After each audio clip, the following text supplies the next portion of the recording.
Talk Live. Listen live at freetalklive.com. From Feature Story News in New York, I'm Mitch McCann with the Week in Review.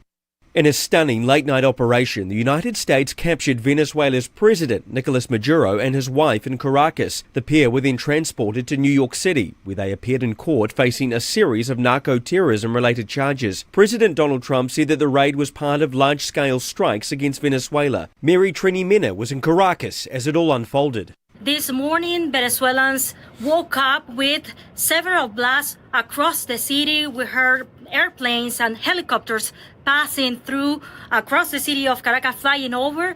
What we know so far is the information provided by the Venezuelan government. They say the attacks took place in 3 different states of Venezuela: La Guaira, Aragua, and Miranda.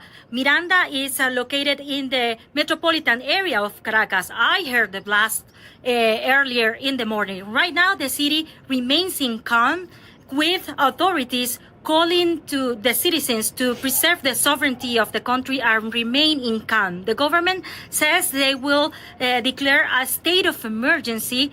And then we hear about the information provided by Donald Trump saying they capture the leader of Venezuela, Nicolás Maduro, and his wife, Celia Flores. A U.S. immigration agent shot dead a female driver in Minneapolis this week, kicking off a political firestorm. Video of the shooting sparked further protests in a city where around 2,000 federal officers have been deployed. Nick Harper reports. The shooting in Minneapolis has become the latest political touchstone, with the left and the right viewing the videos in contradictory ways. Law enforcement officials say that the agent was acting in self-defense, that the woman was trying to run him over. They called the driver a violent rioter, with Donald Trump describing her as violently, willfully and viciously attacking the ICE officer. Those on the left and protesters say this was murder, with Minnesota's governor, Tim Walz, saying it was a consequence of the federal government trying to generate fear, headlines and conflict. It was reported this week that a complete internet shutdown was imposed in Iran after mass protests against the country's clerical leadership. What started as demonstrations against Iran's struggling economy has now become a wider movement, with agitations now being reported in all 31 provinces of the country. Ishan Garg tells us more. Videos verified by local media show large crowds of anti-government protesters marching through Iran's capital Tehran's street on Thursday, some calling for the removal of Iran's supreme leader, Ayatollah Ali Khamenei. Though demonstrations started in Iran in late December against rising inflation, Thursday's protests are believed to be triggered by calls from Iranian Crown Prince and a key opposition leader, Reza Pahlavi. Amnesty International says more than 20 people have died in the protests since December 31st, and concerns remain about further clashes between protesters and Iranian security forces. The French foreign minister says he will work with European allies to create a plan should the United States follow through on its threats of taking control of Greenland. The Trump administration has renewed its interest in the semi-autonomous Danish territory, stating that it's needed for matters of national security. William Denslow reports from Brussels. France's foreign minister says he's discussing the issue of Greenland during a meeting with German and Polish counterparts. Speaking on local radio, Jean-Noël Barrot said that France wants to take action, but to do so in coordination with European partners. This comes as US President Donald Trump says he's discussing a range of options to acquire Greenland, including the use of the military. Washington says it needs the territory to stave off an increased threat in the Arctic posed by Russia and China. Several European leaders have penned a joint statement this week saying that the region's security is a collective issue and that Greenland belongs to its people. 380,000 homes were left without power on Friday after Storm Goretti hit France. The north of the country was worst hit, with all train services in the region of Normandy cancelled. Ross Callan reports. In Normandy, heavy rain is sweeping across the region and winds in excess of 200 kilometres an hour have brought down trees on railway lines and electricity cables. Dozens of people have been injured across the country, and the top official in the region around the port city of Calais has ordered the public to shelter in place for now. The stormy conditions will continue into the weekend. On Saturday, 6 regions in the northeast of the country are expecting more snow and ice with yellow weather warnings in place. From Feature Story News in New York, I'm Mitch McCann, and that was the Week in Review. If he looks different than the other students on this college campus, it's because he's only 13 years old. But the amazing young Tyler is already consuming alcohol on the level of someone twice his age, and his talents have gotten him accepted at Ohio State University. We are lucky to be joined today by the little prodigy himself, along with Tyler's parents, Jack and Christine. Good morning, guys. Thanks for having us. Tyler, most kids your age are in middle school and probably think that alcohol doesn't taste good, but not you. Yeah, I like to drink liquor or beer or whatever. There's way more beer at college than at my house. I'll bet there is. Your professors and classmates, everyone there at OSU says you just fit right in. You must have a lot of new friends. Yeah, I'm just like everybody else. I go to class, I show up wasted, I leave early. Wow. So many impressive moments. You're active in a fraternity. You've streaked at 4 baseball games. You've broken an arm falling off a house. You've even made the wall of shame at O'Hooligans. That night was stupid crazy. That was a special day. This is the Onion News Network.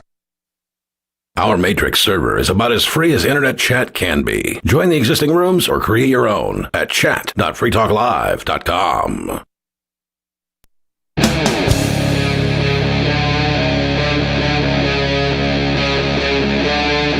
Free Talk Live. It is Free Talk Live. 603-283-6160 is the number to call to get on the air to tell us what's on your mind. Tonight we are going to be talking Minneapolis. We are going to be talking Venezuela. Hell, we're going to talk Greenland because why not? Greenland is a hell of a place. It's a place that's so green. Pax Americana in full swing. We're in for it, gentlemen. Next? We're in for it. Yeah. Get some cooler uniforms. No, I mean, Trump wants to add 2 states. He wants the state of Canada and he wants the state of Greenland. He wants to be the most powerful dictator in the world and dictate to a powerful empire. He wants to be the greatest Roman general or the Roman emperor in human history. Oh, wait, this is America. Hell, you can call it whatever you like. It seems to be the plan. I don't know. I thought the reaction from Greenland today was great. It was, no, thank you. That's the perfect reaction. It was like, no, thank they you, were sir. like, no, we really don't want to be part of your country. And I can't imagine any country unless, no, I take that back. Like the most impoverished countries, they would go, okay, being a U.S. state and assuming all that debt would be a step up. Well, it gets you access to more stuff. More debt. Yeah. And it might get you protection and things like that. We're going to go to the phones where we've got Dave Ridley. Dave, you're on Free Talk Live. What's up, man? Oh, yeah. We talked a couple weeks ago, I guess, about the bill by Glenn Bailey to establish the New Hampshire secession bill. Yeah, I remember. I think I was there. Yeah. I think I was on the show, too. I can tell you I was not, but I'm eager to talk about it. So I have an update on that. Glenn has also, he's a state rep in New Hampshire. He has also sponsored another secession-related bill that I just learned about. It's actually a House resolution. It just says, quote, a resolution affirming the state of California's request to divide into 2 states, unquote, sponsored by Glenn Bailey also. There's that state of Jefferson talk? I don't know. I haven't. I was just starting to look it up when I called and you picked up. I don't know the details about it, but I just know he's submitted another bill related to secession. Yeah, the ones that I'm familiar with more recently in California seem to involve 3 to 5 different states and areas. I have no idea what this one is, but it's okay. I support it. I don't even know anything about it, but if the state of California wants to divide up into somewhere between 1 and 8 billion different states, why not? They're a state. They have rights. They don't need permission under the from Constitution. They shouldn't get permission from the feds either. No, and they don't need it. But whatever they want to do, that's fine. Actually, the Constitution does say things about creating new states and how, it doesn't Yeah, there's like a procedure. There is. Yeah. And there needs to be support of the House of Representatives, and it goes through with all the speed that government acts at. I think that's great that California, I support every secession movement in the United States. Furthermore, I support everyone overseas, and I support them even within this room. I think I may secede from our panel today. Yeah, you're just going to get up and walk out? I'm going to be my own independent voice on Free Talk Live tonight. Oh, I see. Okay. But I need to secede from you guys to do that, so. All right, pal. I am lifting a finger in salute to them. I won't tell you which one. Go ahead, Dave. So just by way of background, his secession bill was House Bill 1441. It's, quote, an act establishing a commission to study the economic, legal, and sociological aspects of New Hampshire exerting its sovereign state rights, unquote. And by that, he really does mean independence, because the bill goes into detail about stuff like having our own currency and so forth. Yeah. No, I skimmed the bill, and I think it's great. I mean, this to me is a proper step. You know, it's not like we're going to say, we're leaving, man, and that's it, and expect to get support for it. But if there's a study group and they can illustrate some of the benefits of secession, which I have no doubt will be plentiful, and there will be there will be some reasons why people can say, no, we really shouldn't, based on what comes out of the study group. You know, that could be, not that there aren't arguments overcoming those, but that's what I expect to come out of it. Yeah, at least it's some data, like some concrete, well, as concrete as government can be. Right. But but something you can point to. Right. And list the pros and cons and saying, you know, if you look at this on a whole, it's either a good idea or a bad idea. And then you have something to take on to your next bill in another session. I think it's a good move, a smart move. There is another small piece of NH Exit news in that NH Exit has made the top or the cover of the Wikipedia page on secession, or at least it's the page on secession in the United States. It shows a picture of Derek Freeman holding a Feds out of NH sign. Yeah, I remember that. I just saw that. Yeah, and somebody had posted that, and I was like, "Oh, that's so cool!" It's like a slightly dated pic, but I love that. That is all the NH Exit news I have. Thanks for the update.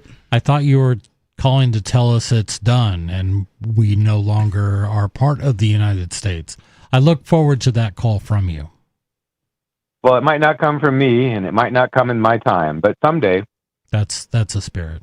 Thanks a lot, Dave. Thanks. Bye-bye. Yeah, I mean, at this point, the United States, this grand American experiment, you know, this idea that we'll get it right on the first real attempt at a democratic constitutional republic, we'll get it right the first time, and this will be the United States. Well, but it's not technically the first time, though. Have we made an effort exactly like this? What else are you pointing at? Well, we had like the Articles of Confederation, and we had like other countries before this one. Like I understand that, but this was the first attempt at a constitutional republic. That this had never really been done. That this was something new when America came about. First with the Articles of Confederation, this was an experiment. This was something that nobody had ever done. I mean, keep in mind, most of the European countries were monarchies, and there were various smaller scale attempts at, you know, forming some sort of republic, but they weren't based on democratically elected individuals and things like that. This whole thing was brand new, and that's what was so exciting about it. And that's what, you know, inspired the French and inspired the thinkers of the day to consider this as a real possibility. So, but I don't think we can look back on it and say it worked. I do want to bring up that there was a TV series on John Adams that I came across, and the character of Thomas Jefferson basically said that he did not believe that his children and grandchildren should not be bound to the agreements that he made. And I tend to agree with that. So, binding us to a constitution that our ancestors made is just an absurd thing that we just keep perpetuating time and time again.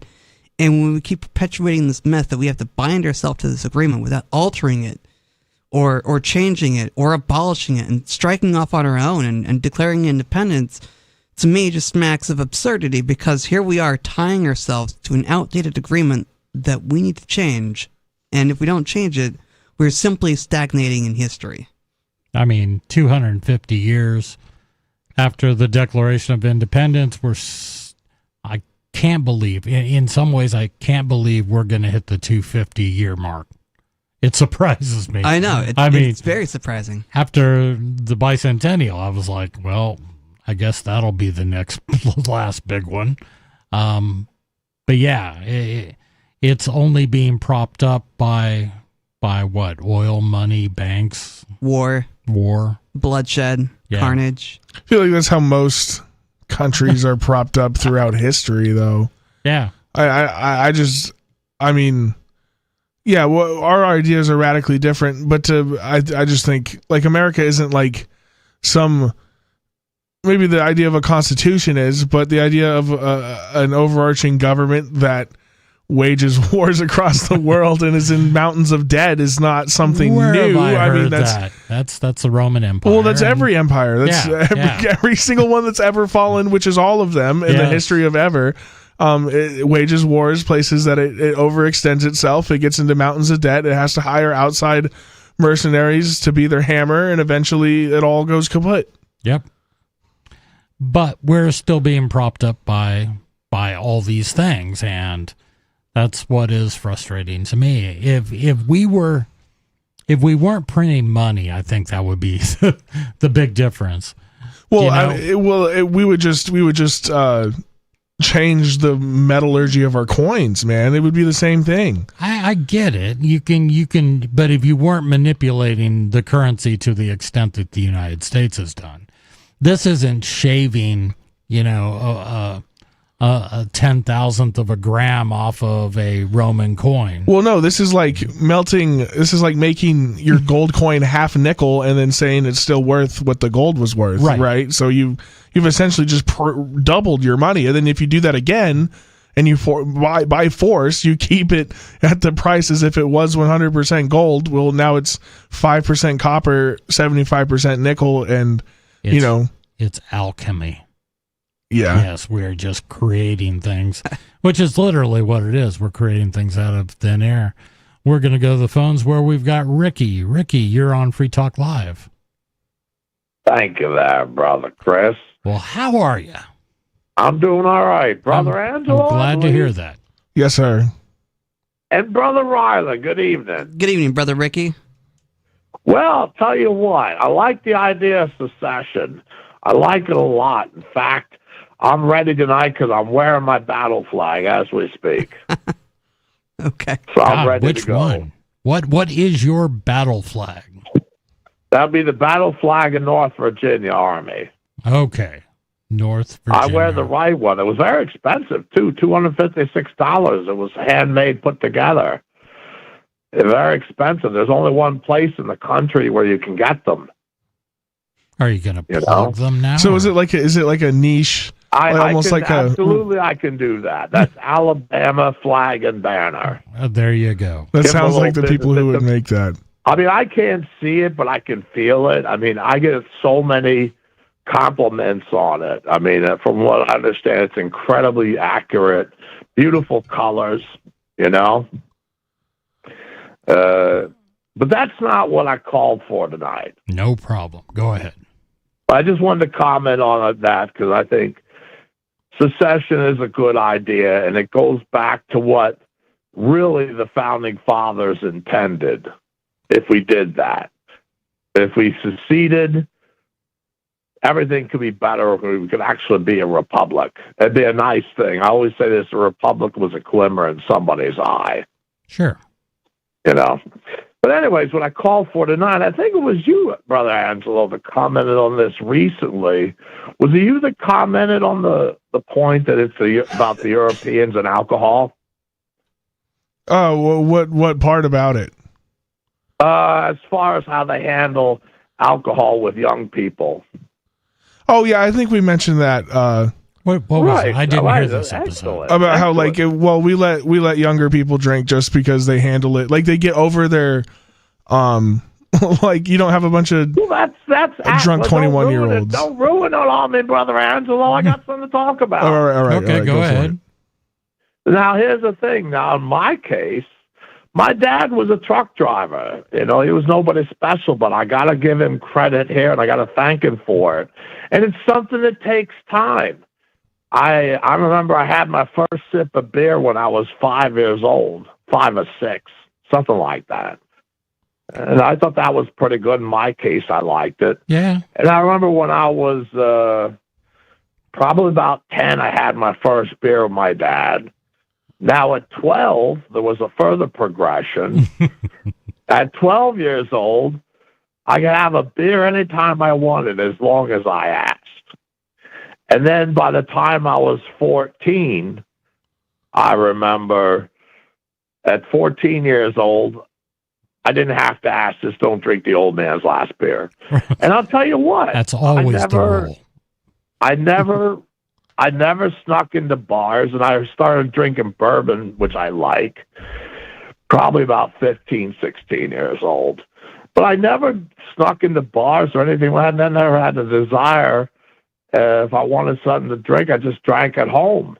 Right. And I wish that more parents, I think parents are either too afraid or just don't have the dexterity to be parents. And I wish that more parents would introduce their youngsters into alcohol. We'd solve some of the world's problems, at least in this country.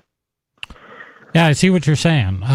The issue is that you really want to know it's the government. It's the problem here. Yeah. Because drinking alone is sad. I don't know about that. Let me. Wait a minute. Hold on.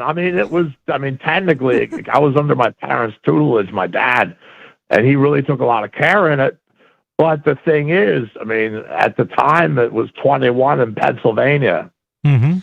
I'm saying you want to drink with your friends. Right, so if you bring another kid over to hang out with you and you guys drink beers and that kid goes home. Oh no, that didn't happen. No, that never happened. Now, I had too much respect for it. This is somebody else's child. You know what I mean? Well, yeah, I know you do, but that's the reason that these types of rules are even in place is because you get caught furnishing or something. And because I know in a lot of states, I think in Oregon, you can let your kids drink as long as they're in front of you. That's like a legal thing. I think everywhere you can let your kids drink at home if you are there to supervise. Yeah. And there's no issue with that. It's just this idea that, you have to wait until you hit a magic age. And if parents I disagree with that entirely, because who the hell's the government? The government are the ones that say, okay, here's how old you have to be to drink. Here's how old you have to be to smoke. Here's how old you have to be to view pornography. Yeah. Who the hell are they, and where do they get their statistical data that decides these things? It should be up to the parents. Well, they're the government. They have the smartest guys in the room. They're the experts. It is ridiculous. But again, what does government have to do with it? Government preaches and makes laws and convinces parents that they must, if they want to be good parents, you will never give your kid alcohol because there's a reason. I will say this.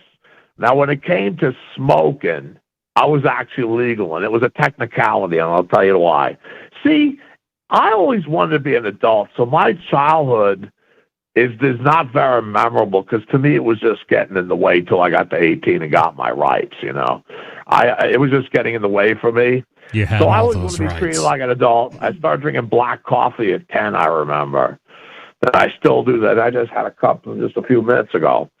But the thing is, I'll tell you something. When it came to smoking, it was a very interesting story. It worked out good at my age. I originally started smoking cigars. And you only had to be 15 to smoke cigars, so I was actually legal. Right. And by the time, and I didn't start smoking cigarettes till I was 21, you know? So it actually became, so I was way over age, so it was a convenient thing. So I was actually legal for that, but it didn't really matter because my dad was a cigar smoker, and I think it would have been cool with it. But in my case, I was legal, but it shouldn't matter. No. We're talking something that's a plant. We're talking even beer, which is something that almost qualifies as a food item, you know? My question... So, I mean, it's really ridiculous. My question for everybody is, you know, why should those of us who can be responsible with our drug habits or drug usage be punished for those who aren't responsible? No good reason. I totally agree with that, Brother Riley. You're absolutely right. And unfortunately, let's look at drugs. Now, I've spoken in the past on the air about my use of drugs, you know, here and there. And I can take them or leave, and I've never been an addict. I've been a drug user. But the thing is, that's where you get it. You know, people that are drug users and not drug abusers or addicts. And I think you're absolutely right on that, where that category gets punished. And I agree with you as far as legalization, Brother Riley, by the way, on everything. So what happened with, like, Switzerland? They made heroin legal. Switzerland did that? Yeah. It would improve everything because you wouldn't. You would improve everything because there's an example. I used to use methamphetamine at one time, and I wouldn't do it now. It's incredibly dangerous with this fentanyl and all that stuff. Right. I wouldn't even think about doing it all. I haven't used meth since 2017. I wouldn't even consider it. And by legalizing it, you would clean all that up, I think. Yeah. Well, I mean, that is the theory, and most of the good results are coming out of countries that have made those switches. They've said, you know, we need to treat heroin addiction more as a medical problem instead of a judicial problem.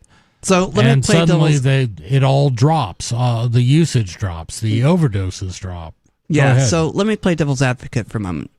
What about Portland? Portland is a case study in which they decriminalize drugs, and all of a sudden, you know, people are, you know, in the streets doing terrible things, living terrible lives.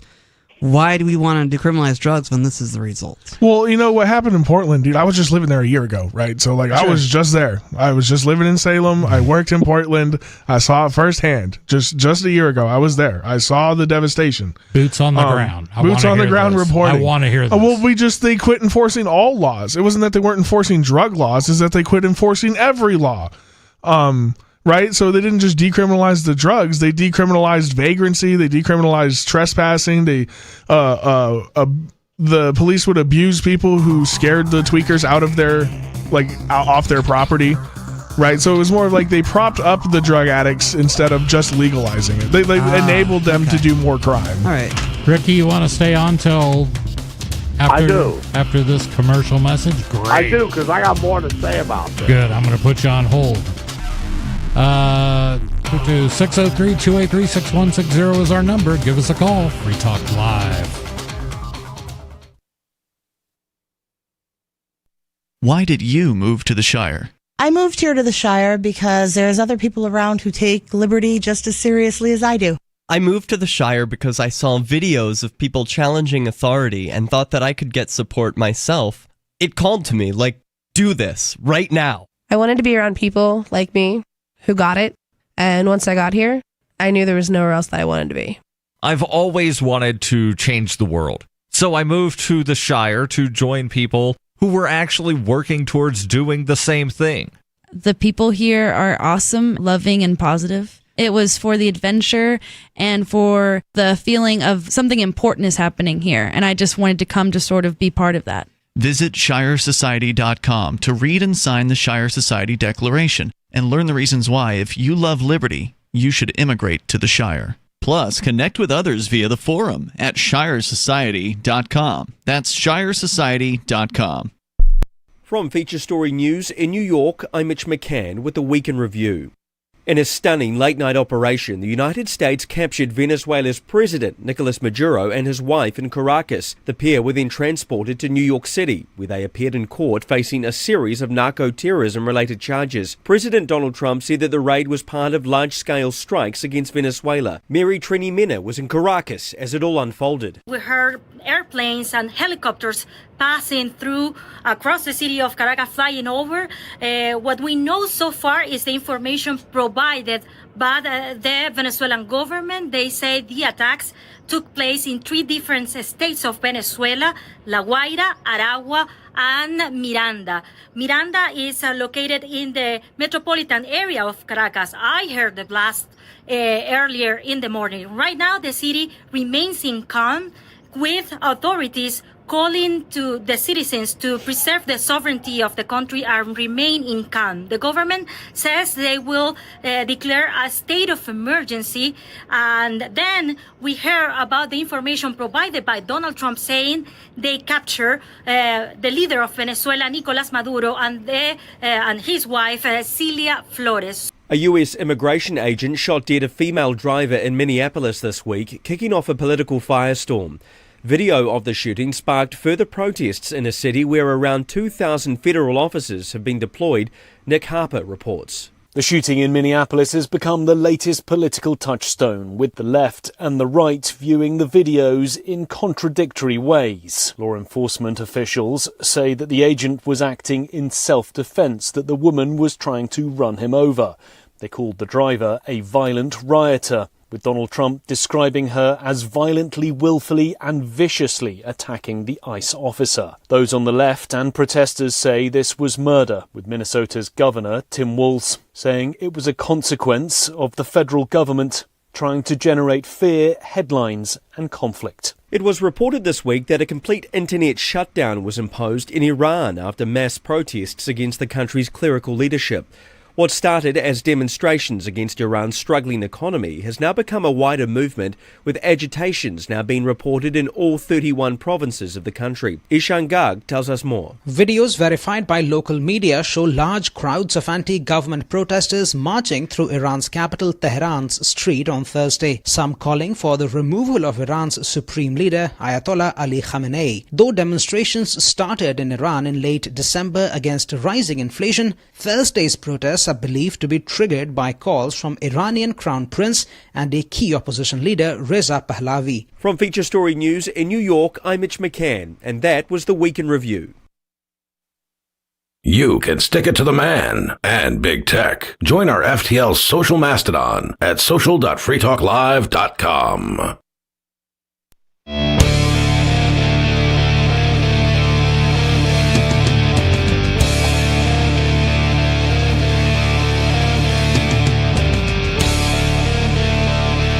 It is Free Talk Live. 603-283-6160 is the number to call.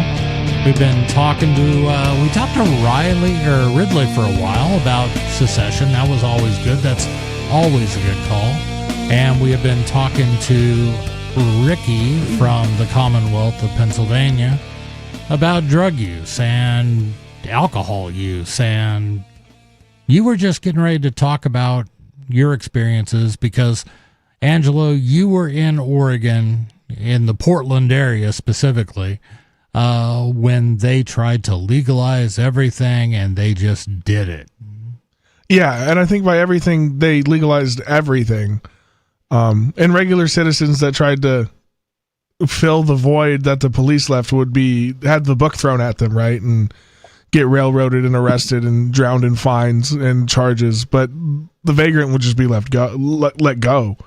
Because the police realized their justification was that the homeless guy isn't going to show up to court anyways, so arresting him is a waste of our money. But if you beat him up for pooping on your front porch, you're going to get arrested and thrown in jail. Right. That's but crazy. You know what? Here's where I was going with it, and definitely I think Riley'd like to chime in on this. You have decriminalization versus legalization. They are two very different things. They are definitely different things. I think decriminalization would be much better path than legalizing. Really? Yes, because if you legalize something, then you have to put taxes and things like that. But No, if you you decriminalize don't. They say that. They do Okay. say that, but I disagree. I mean, but go ahead. I would just say that decriminalization is a much better path because then you don't have to worry about all the legal loopholes and the things you have to put on it. Well, I've said it on occasion. I mean, I don't know what's going on here in Pennsylvania. In Pennsylvania, it was like, I don't know, 2 years ago. It looked like it was going to be going that ways, and then it just died. We have a lot of Republicans in the House of Representatives and the Senate, forget it.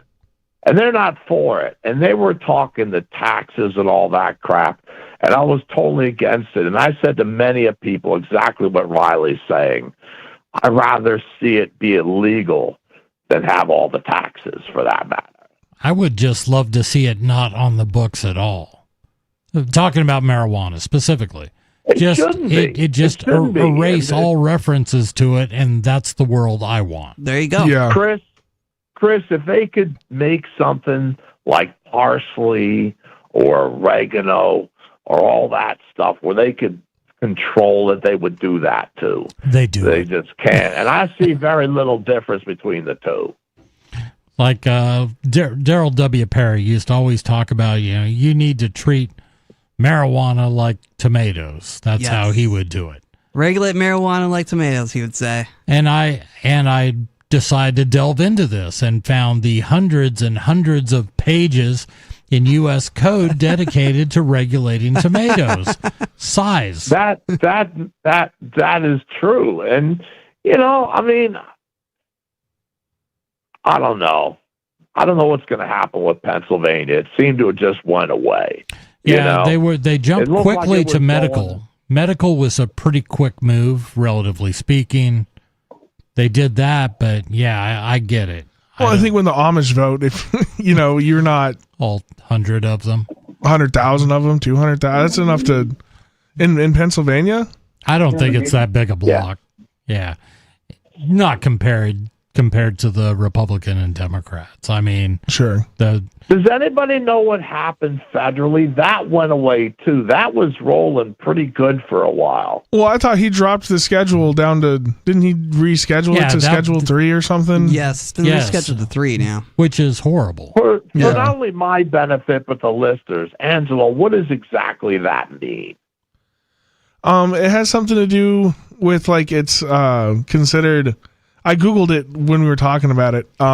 Something new. It has a medical use. It's but it's less scheduled than it's less worse than cocaine, but it still has a. The thing is, I don't know. But they did reschedule it. I just know that, which absolutely is the worst thing that could have happened. Now, worse would have been staying at this is as deadly as fentanyl, which is how they had scheduled it. Okay, there is a medical use, but we still need to be the ones who regulate it. It does away with, if it's federally regulated on any schedule, it's federally regulated. Meaning I've known my share of people, including myself. I've never heard anybody getting hurt by weed. Just plain old weed. I've never seen anybody get hurt by it. Well, that is an argument. I've never even heard of it. I've never heard of it either, which is why some comedians have made this part of their gigs. I mean, what happens if you see a fight and you're at a stadium? You can pretty much guarantee that they're drinking alcohol. Yeah, oh yeah. I've heard you of never people see getting hurt two stoners. You know what? I've heard of people getting hurt by aspirin and Tylenol, though. Probably.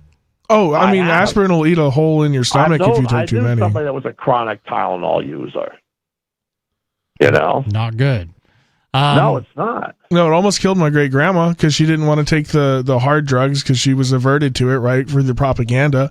So she would take Advil and Aleve for her arthritis, and she ended up giving herself an ulcer, and she almost just bled out internally, not even knowing what was going on. Oh wow! Yeah. So the stigmatization has actually probably, harmed a lot of people too. Yeah.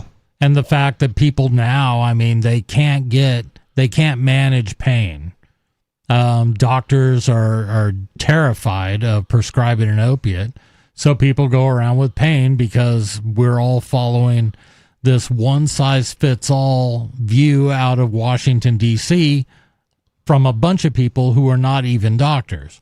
It's insanity. Well, I'll tell you something. Dr. Commonwealth will tell you his advice. Try weed.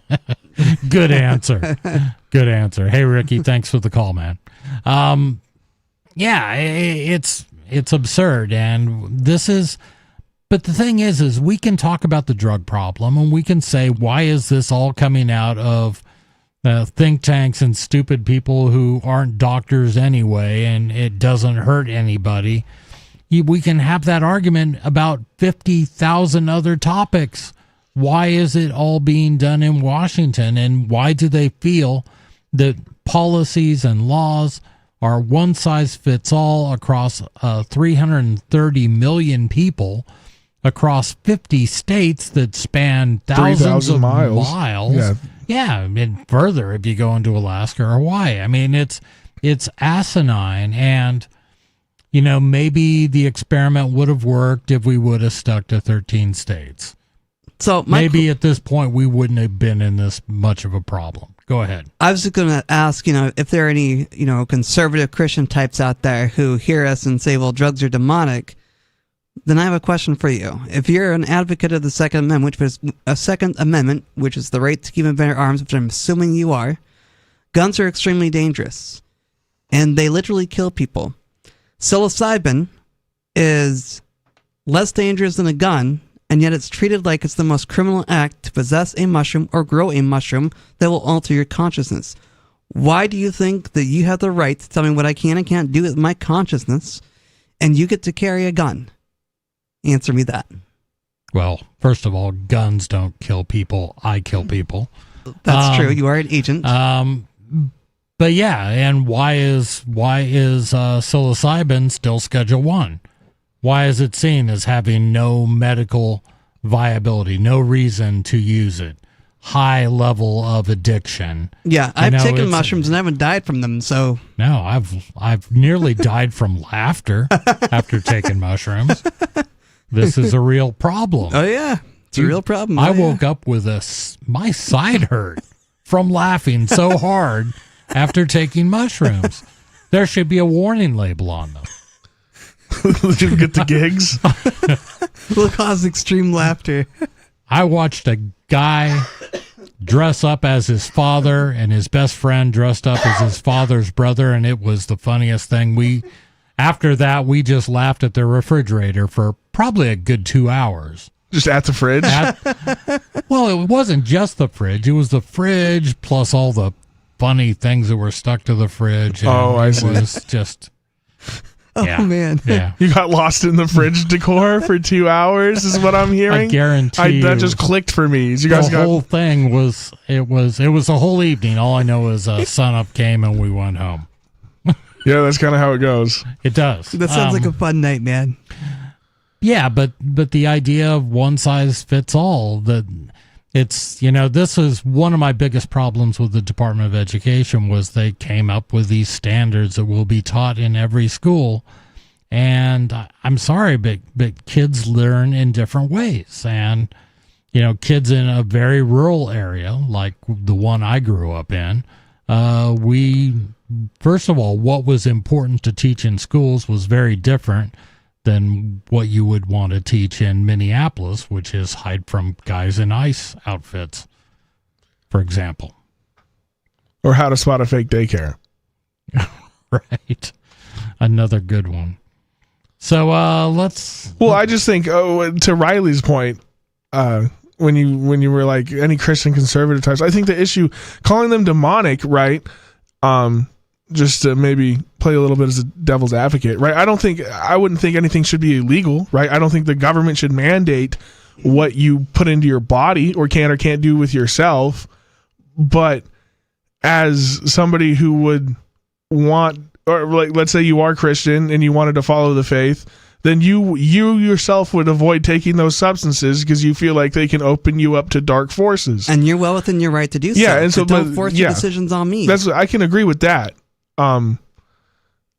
But I just mean, like, there's other ways to do it without using the government. Right. Oh yeah. Right. It's insanity, and what I think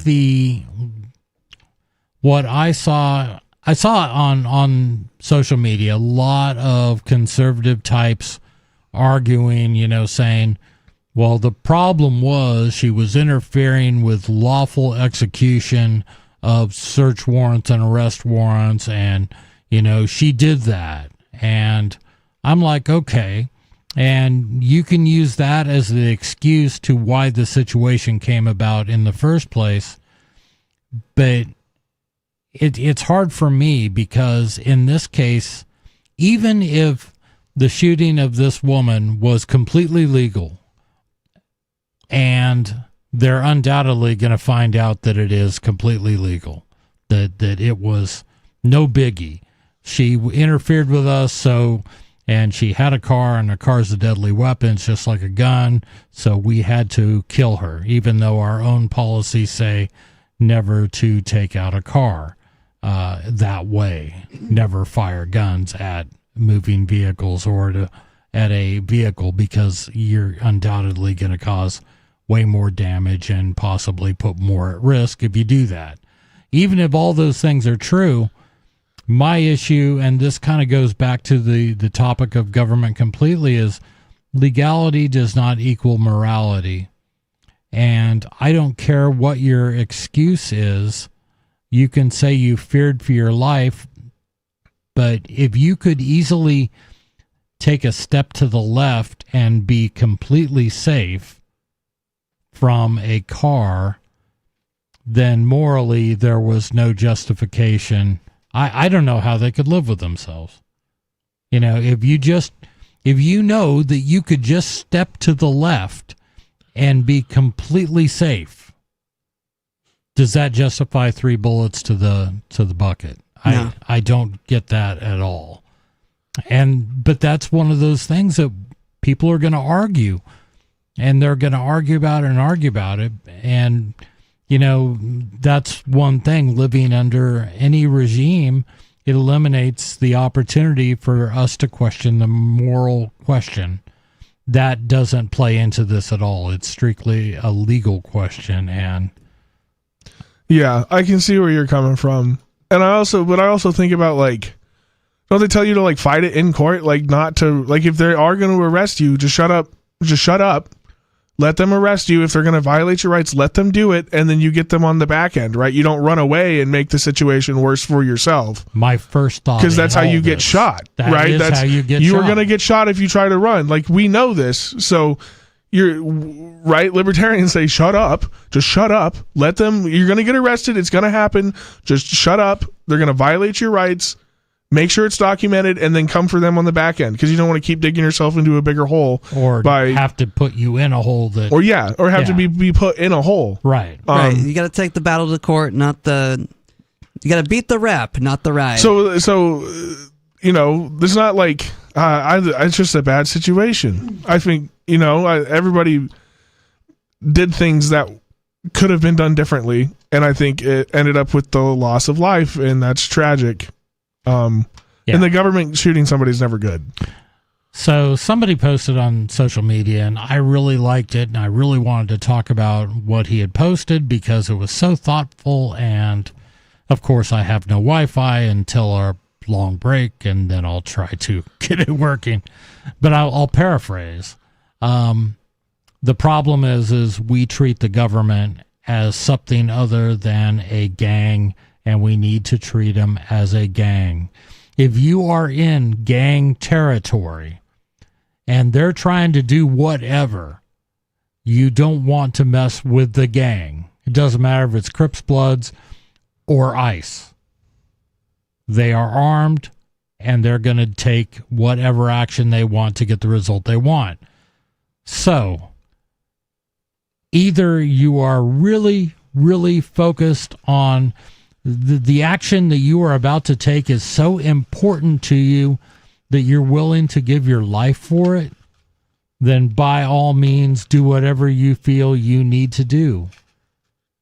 But if it's not, be like a libertarian and say, I'll get them on the back end.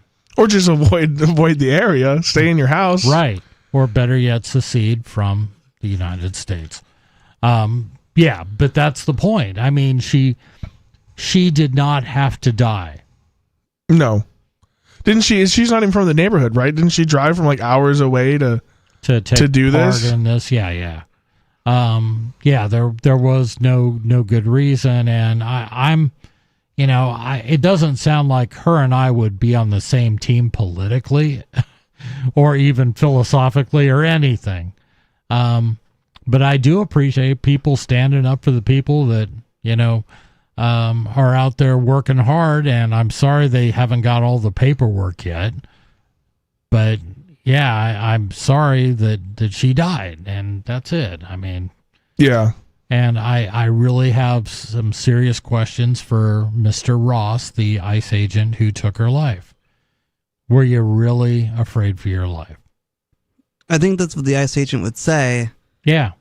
To cover his butt. But the reality is that, yeah, it's sad that she's dead. It shouldn't have happened. But, this government agent, this agency that the so-called president has allowed to become this enforcer of certain rules, goes around unmasked like a violent gang and is throwing people in cages like a violent gang would. There's going to be blowback at some point. Yeah, and there is already, and sadly we're seeing it. But yeah, that's the thing. I mean, if people would quit looking at them as, this benevolent organization and saying, you do realize all the horrible things that your government does to you, in addition to shooting women in the street for protesting and trying to stop people from putting people in cages because they haven't got all the right paperwork. I get that completely.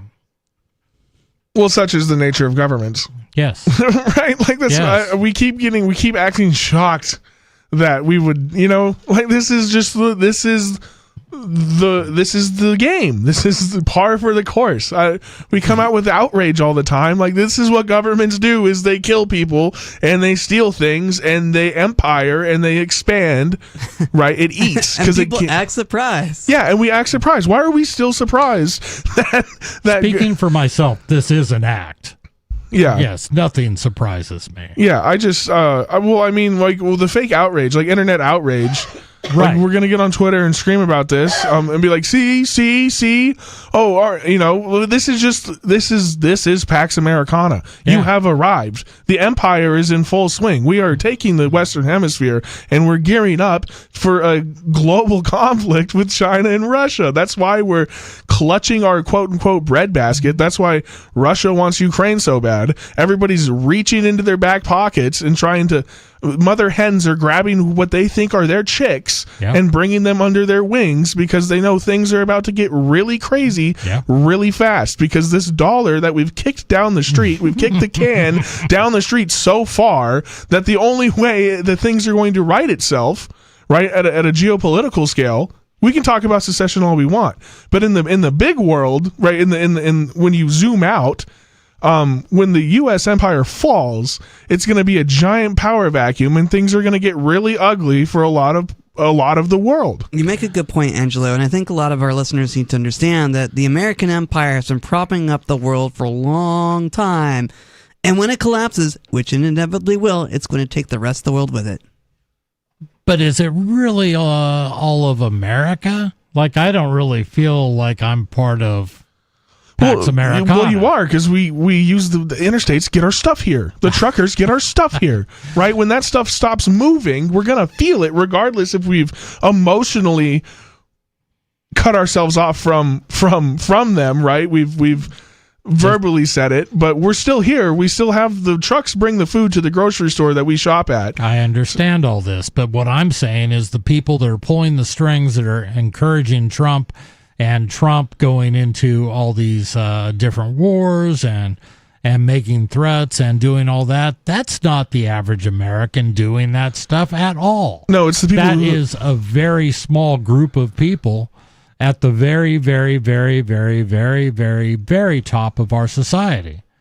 And we're being manipulated just like every other country is being manipulated by their very top people. And that's the thing. It's not being done because we want it. Some will profess that they, love this politician. Well, some people really do want it. I promise you, there's probably some like super right-wing boomers who are frothing at the mouth at the American empire. It's certainly not a majority. No, probably not now, because all the young men realize that we have to go be the ones that die to take it, and I think that's a very unpopular that's a good opinion point. right now, because we're questioning. Yeah, well, we're questioning why we would go, and I see this. It's a common trend among young men. Is like, dude, we'll totally go do the things, but we don't want to do the things for Israel. We'd rather do the things for American interests that we know are American interests. Right. But those are just going to be the interests that the politician tells you are the Americans. Politics banks and big money. Yeah. And it's sad. And I think you're right. I think you're right that we're going to get sucked into something horrible. Man, I just look at this stuff and I go, man, who else can we try to push hard against? Now we're pushing hard against Europe, who we've been like as close of allies as you could possibly be for I don't know how long. Well, allies or sugar daddies. We paid for their entire defense budgets. I get that, but allies, I mean, they were our front step to Russia. I mean, that we got something out of all this too. After Russia kind of fell, you could argue that, it was kind of one-sided, but I think the USSR is dead. Putin's taking like the fourth position in like pan-Eurasianism. He's not even a communist. He's trying to create like something else. Alexander Dugin talks about it more. His version of Rasputin. He's got like his own Rasputin that's kind of been whispering in his ear. But he's looking at like a fourth. He's taking the fourth position in a pan-Eurasianism. He's not even a communist. I don't think the communist influence in Russia is it was 50 years ago. No, but the money is still there. 603-283. I'm sorry. Yeah, 6160 is our number. Give us a call. We're talking about Minneapolis. We're talking about. God, what are we talking about? We're talking about. We're going to talk about Venezuela. We're talking about Greenland. We're talking about Trump. We're talking about it all. Free Talk Live.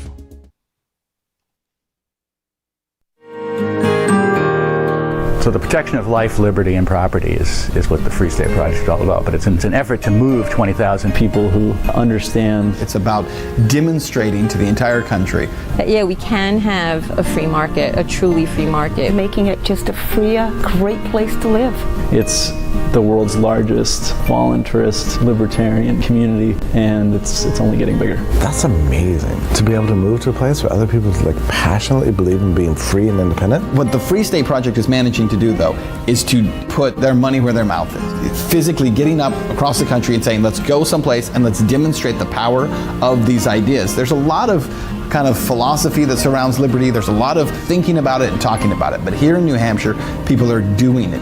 101 Reasons Liberty Lives in New Hampshire, a documentary by Free State Project Early Movers. Watch it free at 101reasonsfilm.com. 101reasonsfilm.com.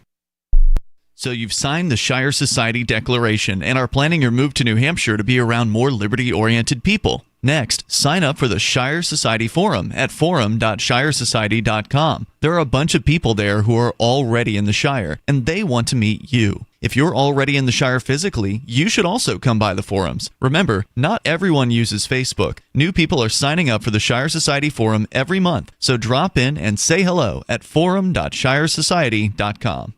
Tired of cancel culture? Sick of mega tech corporations holding an axe over your head? Join the LRN.FM Matrix chat server. It's self-hosted, so no one else can tell us what to do or say. Don't like the existing channels? You can make your own. You can even connect into some of our channels from other Matrix servers. It's federated. For the full LRN.FM Matrix experience, though, you should join our server via the step-by-step instructions at chat.lrn.fm. Chat.lrn.fm. You're listening to the live edition of Free Talk Live. Hour number 2 is next after the news here on the Liberty Radio Network at LRN.FM. From Feature Story News in New York, I'm Mitch McCann with the Week in Review. In a stunning late-night operation, the United States captured Venezuela's president, Nicolas Maduro, and his wife in Caracas. The pair were then transported to New York City, where they appeared in court facing a series of narco-terrorism-related charges. President Donald Trump said that the raid was part of large-scale strikes against Venezuela. Mary Trini Mena was in Caracas as it all unfolded. This morning, Venezuelans woke up with several blasts across the city. We heard airplanes and helicopters passing through across the city of Caracas, flying over. What we know so far is the information provided by the Venezuelan government. They say the attacks took place in 3 different states of Venezuela: La Guaira, Aragua, and Miranda. Miranda is located in the metropolitan area of Caracas. I heard the blast earlier in the morning. Right now, the city remains in calm, with authorities calling to the citizens to preserve the sovereignty of the country and remain in calm. The government says they will declare a state of emergency. And then we hear about the information provided by Donald Trump saying they capture the leader of Venezuela, Nicolas Maduro, and his wife, Celia Flores. A U.S. immigration agent shot dead a female driver in Minneapolis this week, kicking off a political firestorm. Video of the shooting sparked further protests in a city where around 2,000 federal officers have been deployed. Nick Harper reports. The shooting in Minneapolis has become the latest political touchstone, with the left and the right viewing the videos in contradictory ways. Law enforcement officials say that the agent was acting in self-defense, that the woman was trying to run him over. They called the driver a violent rioter, with Donald Trump describing her as violently, willfully and viciously attacking the ICE officer. Those on the left and protesters say this was murder, with Minnesota's governor, Tim Walz, saying it was a consequence of the federal government trying to generate fear, headlines and conflict. It was reported this week that a complete internet shutdown was imposed in Iran after mass protests against the country's clerical leadership. What started as demonstrations against Iran's struggling economy has now become a wider movement, with agitations now being reported in all 31 provinces of the country. Ishan Garg tells us more. Videos verified by local media show large crowds of anti-government protesters marching through Iran's capital Tehran's street on Thursday, some calling for the removal of Iran's supreme leader Ayatollah Ali Khamenei. Though demonstrations started in Iran in late December against rising inflation, Thursday's protests are believed to be triggered by calls from Iranian Crown Prince and a key opposition leader, Reza Pahlavi. Amnesty International says more than 20 people have died in the protests since December 31st, and concerns remain about further clashes between protesters and Iranian security forces. The French Foreign Minister says he will work with European allies to create a plan should the United States follow through on its threats of taking control of Greenland. The Trump administration has renewed its interest in the semi-autonomous Danish territory, stating that it's needed for matters of national security. William Denselo reports from Brussels. France's foreign minister says he's discussing the issue of Greenland during a meeting with German and Polish counterparts. Speaking on local radio, Jean-Noël Barrot said that France wants to take action, but to do so in coordination with European partners. This comes as US President Donald Trump says he's discussing a range of options to acquire Greenland, including the use of the military. Washington says it needs the territory to stave off an increased threat in the Arctic posed by Russia and China. Several European leaders have penned a joint statement this week saying that the region's security is a collective issue and that Greenland belongs to its people. 380,000 homes were left without power on Friday after Storm Goretti hit France. The north of the country was worst hit, with all train services in the region of Normandy cancelled. Ross Callan reports. In Normandy, heavy rain is sweeping across the region and winds in excess of 200 kilometres an hour have brought down trees on railway lines and electricity cables. Dozens of people have been injured across the country, and the top official in the region around the port city of Calais has ordered the public to shelter in place for now. The stormy conditions will continue into the weekend. On Saturday, 6 regions in the northeast of the country are expecting more snow and ice with yellow weather warnings in place. From Feature Story News in New York, I'm Mitch McCann, and that was the Week in Review.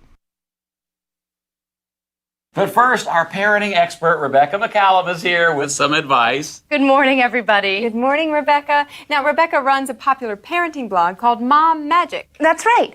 It's about the everyday parenting choices that could make a big difference on our children. Rebecca, I read the blog a lot. My first question is, who the hell do you think you are telling me how to raise my kids? I have a degree in early childhood education, but my greatest education has been raising 3 beautiful kids of my own.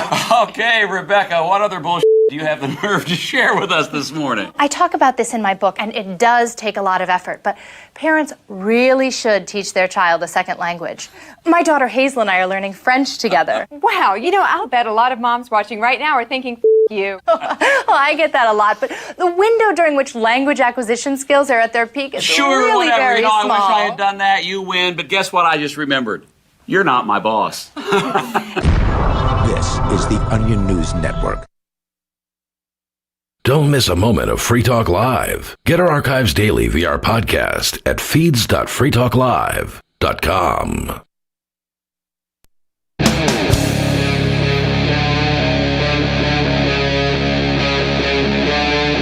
Free Talk Live.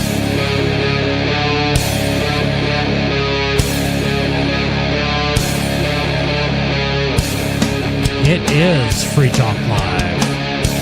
Hour number 2 coming to you. We've been doing radio for the last hour. We'll be doing it for 3 hours. We love taking your calls. We've had a few tonight so far, but hey, we've got open phones. Call in and talk about whatever you like. Just keep it clean. And first of all, I wanted to remind you that Free Talk Live is brought to you by Liberty Minded. Free Talk Live is an official sponsor. Liberty Minded is an official sponsor of Free Talk Live. Official Free Talk Live gear like t-shirts, hoodies are available at libertyminded.com. Plus, you'll find a unique collection of cool and funny liberty-oriented clothing at libertyminded.com. That's libertyminded.com. In studio, it's myself, Chris. Riley O'Bill. And Angelo. What up? Angelo, what up? I like that. And Riley O'Bill. That's I like that too. Yes. Man, we got some topics we want to talk about, and we're kind of scattershot on what they are, but we are talking Minneapolis stuff. We are talking some Venezuela stuff that's been talked about a lot on Free Talk Live. I want to talk about Greenland a little bit, and all of this, the common denominator seems to be the federal government and these places. The U.S. Greenland is a hell of a place. It's a place that's seldom green. It makes me wonder why we want it so bad. Minerals, bud. Minerals. And they love the minerals, I guess. And it's in a good position. If you're looking at defending the United States of America against Russia, it's it's what's in the way. Right. It's a good place. And Canada, let's not forget Canada. Canada's a target too. Trump has been talking since he became president, before he became president again. It's really confusing.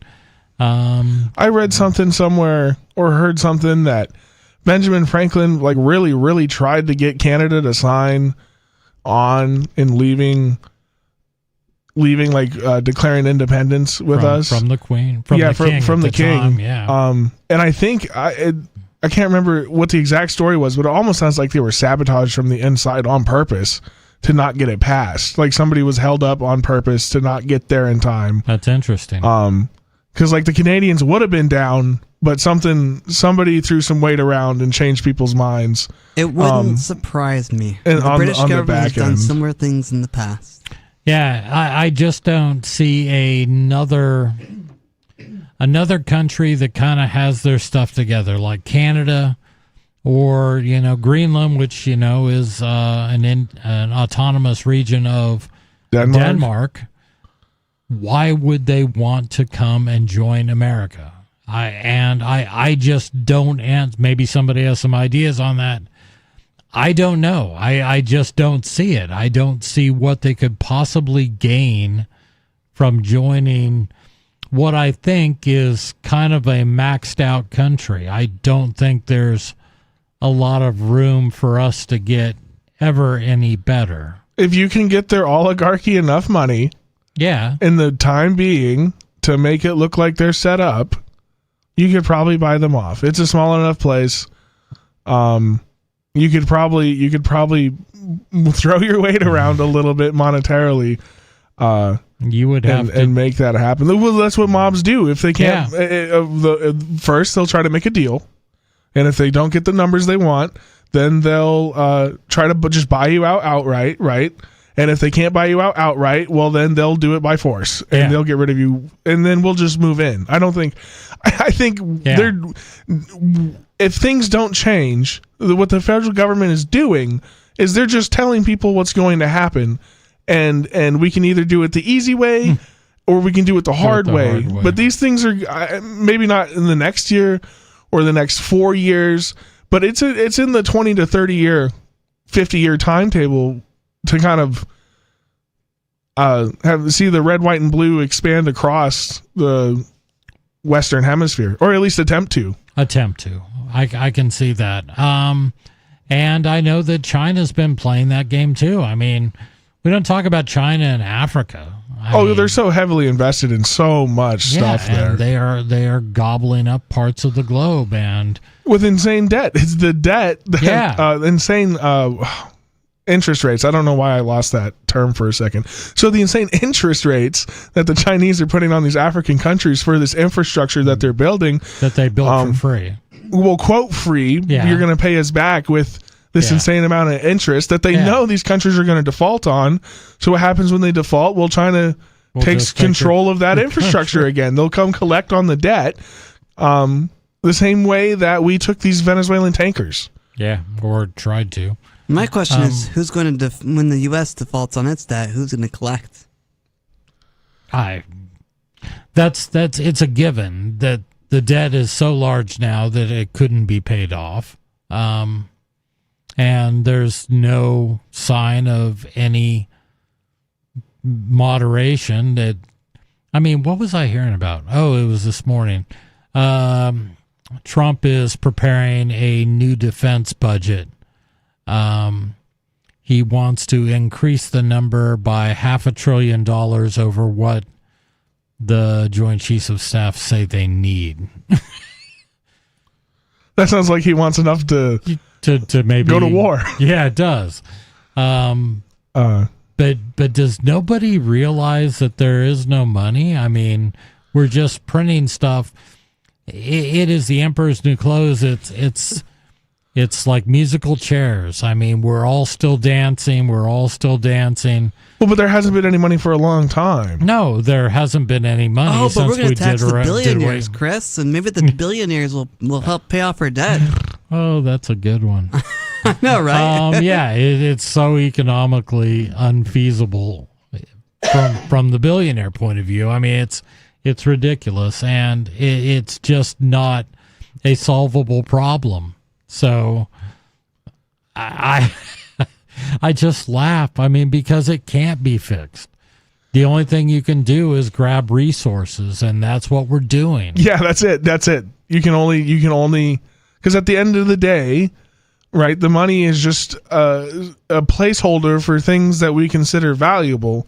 At one point was gold, and then we changed it to oil, and then we changed it to the United States guns. Right, that we believe in the guns of the U.S. and that's why we use the dollar. Yeah. But at the end of the day, it's the carrot. What you need is the food. You need the resources for your people in order to make things move. It doesn't matter how much the computer says you have. Right. It's how much tangible assets, things that you can hold and manipulate within this 3D space we're in right now, to make your life easier. And you need right those. now, the United States has a ton of food.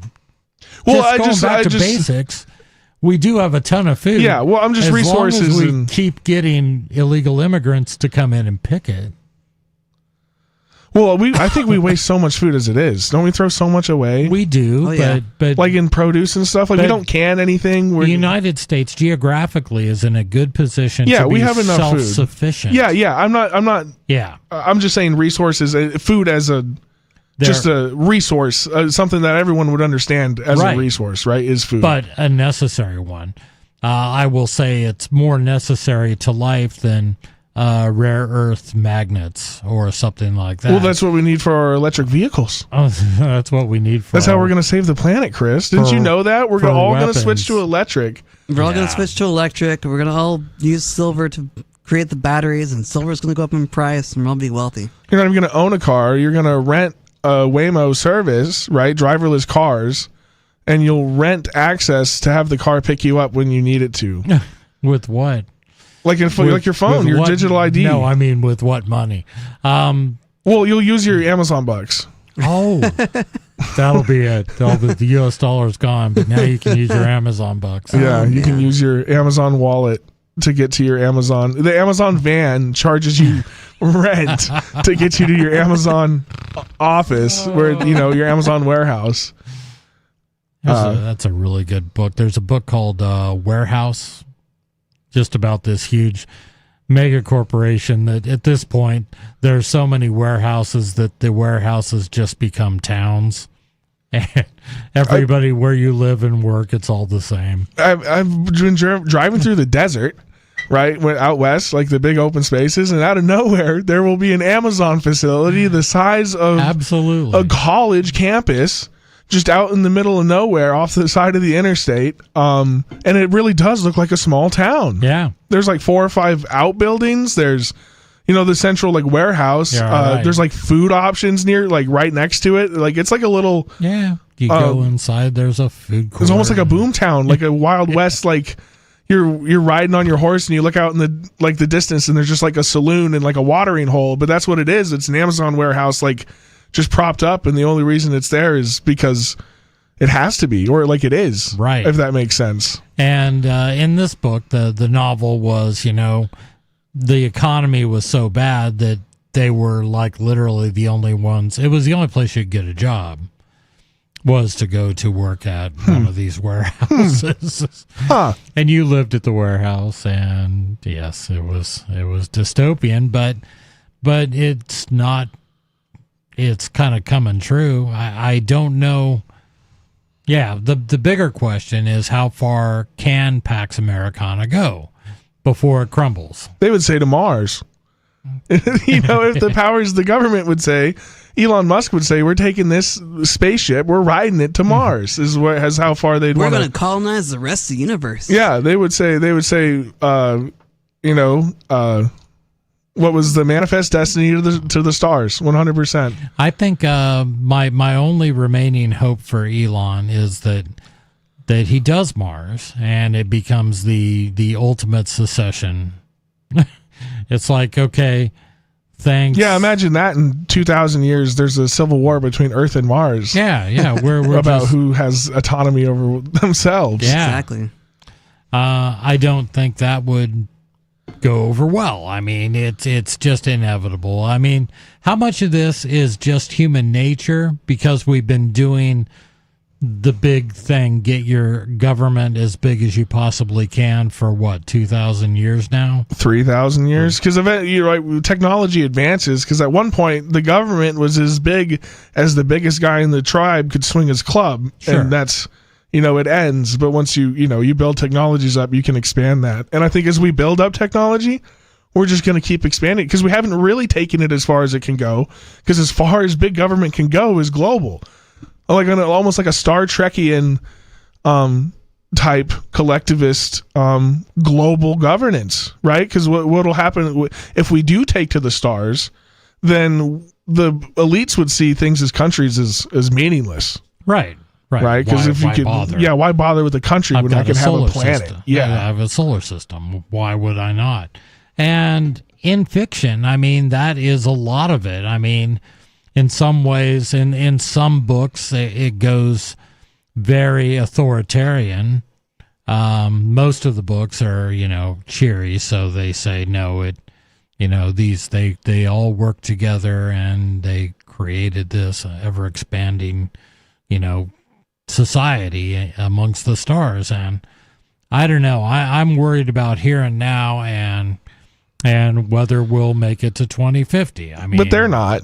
I know they're not. That's what everybody says. Why are we doing these things? Because we're not looking. They don't look to tomorrow. These huge, the operating families, right? The ones who have these billions and billions of dollars, they're not worried about tomorrow because their day-to-day won't ever really change. They have so much money. Whatever happens in global economies, they're insulated. So they are planning for 100, 200 years. Like, what is my family? How do I keep my family in this powerful position for 300 years on? Sure. So they're doing things on timetables that us who have to go to work every day and have to worry about how much money we have in the bank to pay our bills. They don't care about those things. So their time is filled with other endeavors.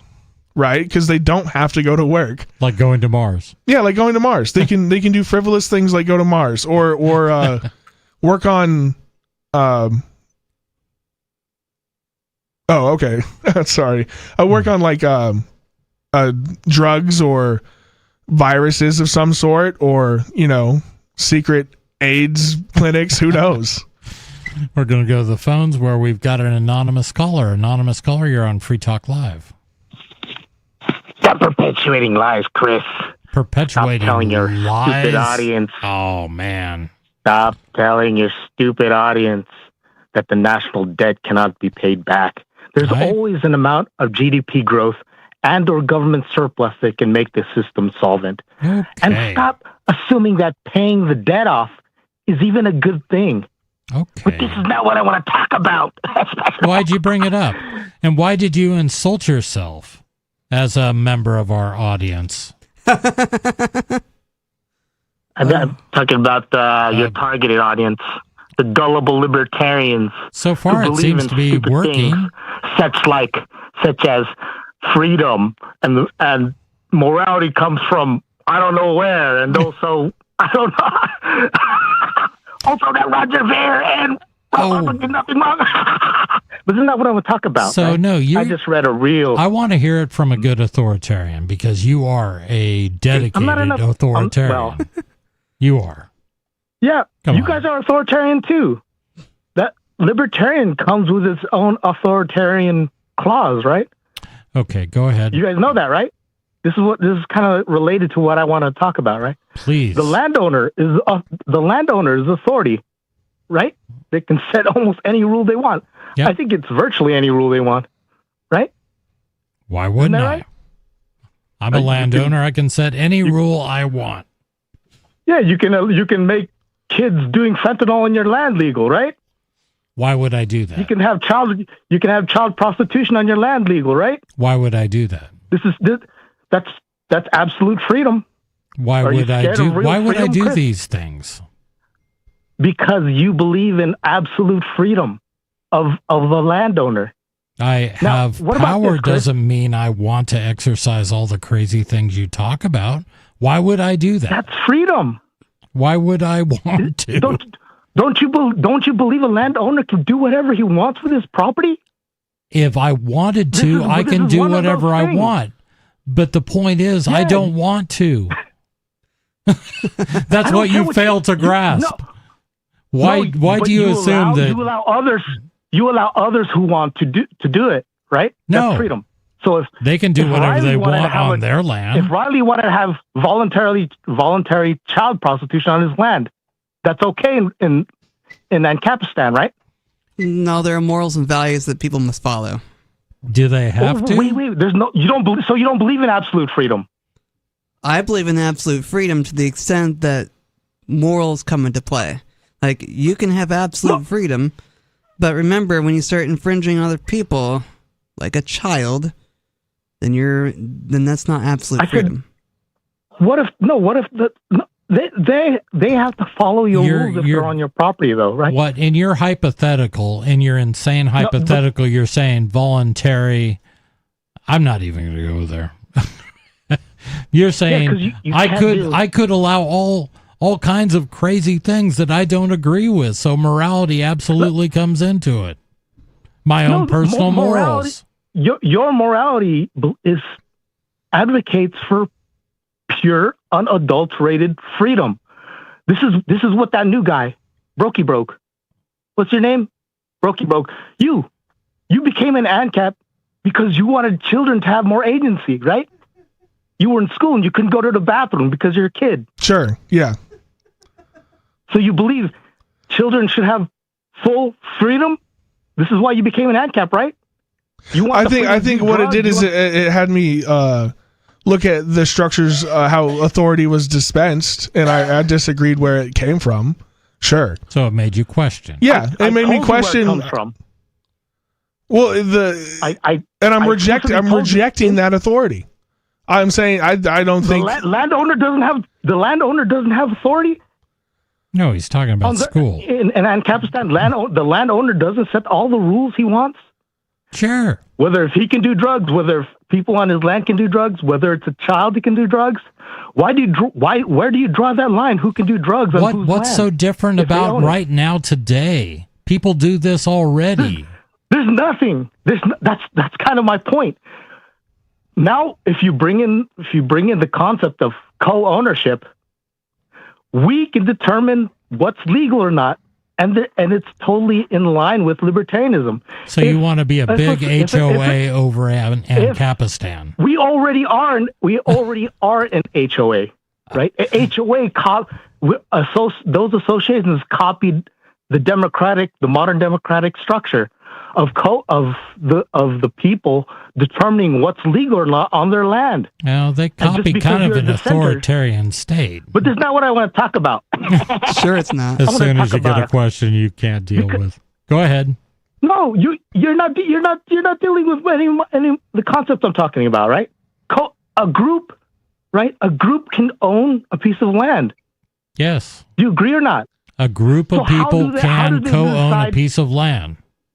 Yes. And if they can determine the rules on that land, which is absolute freedom, what's stopping them from making drugs illegal on their land? What's starting that? You assume that. What are you talking about? What's starting it? That the people I would associate. So let's say I went into some kind of a trust with a group of other people to buy a particular parcel of land. We are now owners of this parcel of land, and we have rules. First of all, I never go into it without setting up some method for dealing with these decision making and dealing with things. Like if one landowner decided to do nothing except spout all the stuff you do, I would have a mechanism there that he would agree, could be voted out and leave. Why would that not be a thing? Who would go into a contract with no exit clause or no way of dealing with other people, with people you don't disagree? Why couldn't you do that? This is all fine. This is all fine and dandy when you assume like everybody is an adult at every point in time and there's no natural birth occurring. So what happens to, can you answer me this, Chris? What happens to a newborn in this society? Tell me how you treat a newborn. Oh, right? We just throw them outside and let them fend for themselves, probably. That's okay. That's okay. Oh, man. Isn't that what the Norwegian do? Don't like the Denmark or something put their babies outside on purpose alone? Have a good one, Skeeter. I think it's a great idea. I mean, that's how I was raised. I didn't get to come inside till I was like 6 years old. 603-283-6160 is our number. Give us a call. This is Free Talk Live.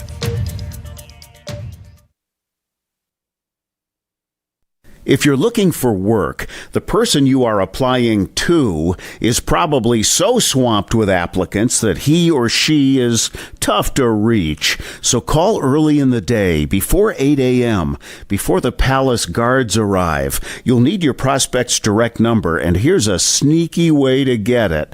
Suppose the company's main number is 555-5000. You should call 555-5012.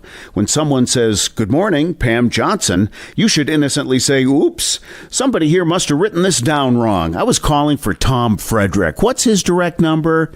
If the very next thing you hear isn't Pam giving you Tom's number, it may be, "Good morning, Tom Frederick."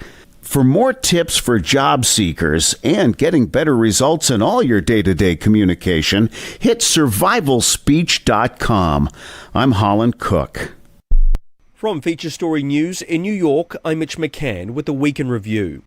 In a stunning late-night operation, the United States captured Venezuela's president, Nicolas Maduro, and his wife in Caracas. The pair were then transported to New York City, where they appeared in court facing a series of narco-terrorism-related charges. President Donald Trump said that the raid was part of large-scale strikes against Venezuela. Mary Trini Mena was in Caracas as it all unfolded. We heard airplanes and helicopters passing through across the city of Caracas, flying over.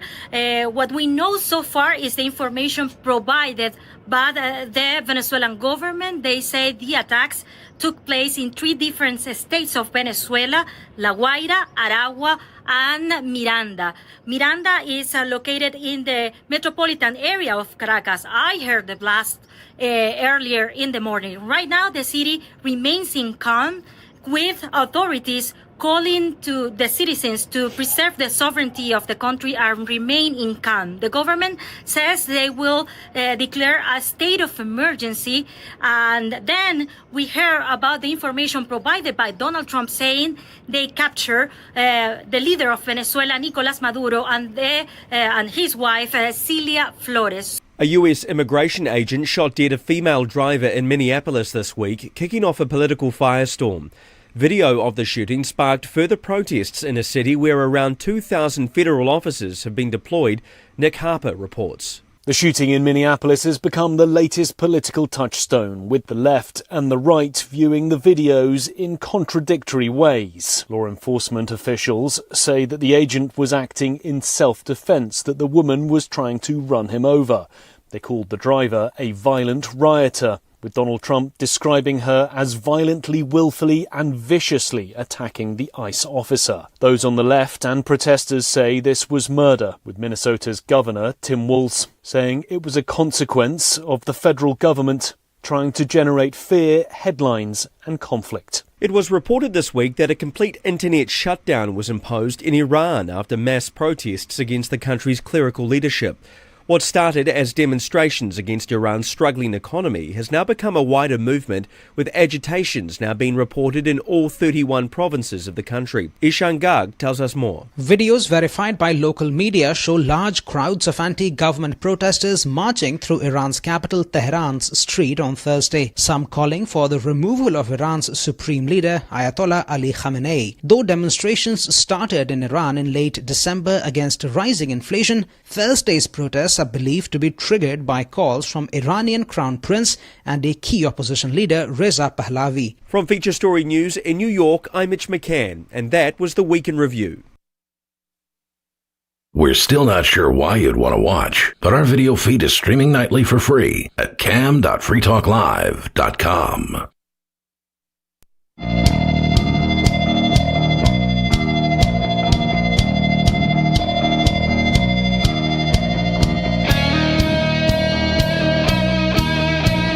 We're back. It's Free Talk Live. Our number is 603-283-6160. In studio, it's myself, Chris. Riley O'Bill. And Angelo. And are you tired of the oppressive rules and moderation of the big tech social media sites? Our Mastodon server at social.freetalklive.com can set you free. Mastodon is a free, open-source, decentralized, and federated system. Multiple apps are available for iOS, Android, Windows, Mac, Linux, probably anything you can imagine. That's social.freetalklive.com. Again, social.freetalklive.com. Well, we had a Skeeter call. They're kind of like all the other Skeeter calls. Pretty much the same. But that's not what I called to talk about. No! You don't understand. His real point is like in Ancapistan, which is not a real place. I looked for it one time. Well, I guess he's trying to theorize our favorite place of Ancapistan in a libertarian society or whatever. Yeah, he does that. But the idea that, if you believe in total freedom, and I believe in just basic freedoms, just not total absolute, like nothing I want to do is ever going to infringe on what somebody else likes or dislikes. Well, I won't say likes or dislikes. I'm not going to infringe on their freedoms. And they're free to not associate with me, and I'm free to not associate with them. So I just don't care. And his whole thing about, well, you're a landowner, you could make anything legal on your land, and sure, I could. You can shoot your guns and the real question is, should you? Because there has to be morals and values governing society or governing yourself. Because if there are no morals and values governing your life, you're nothing more than a worthless human being. Well, they do, and they guide me, even though there's no decree saying I have to recognize that my morals have to guide me. They just do. They're just there. They are part of my makeup, so it doesn't really matter, and I surround myself with people, for the most part, who share my morals and my ideas, and I want to surround myself with people like that because there's less conflict. That's right. Doesn't the First Amendment define it as freedom of association? Like, you don't have to be around people you don't want to be around. Sure, but I don't even have to look at that. I just do it. You know what I mean? Oh, yeah. Yeah. I respect that they decided to put that in there. That was a good thing, along with the fact that, my rights to defend myself shouldn't be infringed. That was a good thing. All in all, I think it's a horrible disaster in its outcome. I love the Declaration of Independence. I love reading that thing and sitting there and going, this is all they were. They were angry, and they enumerated all the reasons they were angry, and they wanted to leave. But I could write 100,000-page long Declaration of Independence if I were to enumerate everything I disagreed with and feel that the U.S. government has done against me personally. We're going to go to the phones where we've got Paul in Arizona. Paul, you're on Free Talk Live. Hi there. How are you? Yeah, I was listening to your conversation. The idea of doing what you will on your own property, is an interesting concept. I know that there's a lot of people talking these days, about against freedom, and they always want to misquote this old pagan statement. Okay. And they only quote the second half. They leave off the first half. The complete statement is, as it harm none, do what thou wilt. That is the whole of the law. Harm none includes yourself. I like it. Okay. So this does not open the door to profligate drug abuse and all this other crap. No, you're supposed to treat yourself with respect. All right? You should not be limited in your horizons, but you should always be a good citizen, a good member of society, and do no harm. I agree. I agree, and that's how I try to live my life. And you're not. Yeah. Go ahead. No, it's just it just frustrates me when I see government not trying to obey that same very simple edict. Yeah, that should apply to them too, as it harm none, okay? Yes. You know, if you're not doing harm, but doing what you will, no one should be able to raise an arm against you. I like it. I like it. Now, you said that was a pagan origin? Go ahead. Yeah, they may express their displeasure at what you're doing. They may disagree with your ideas. They may think that their beliefs, you know, are in conflict with what you want to do with your life.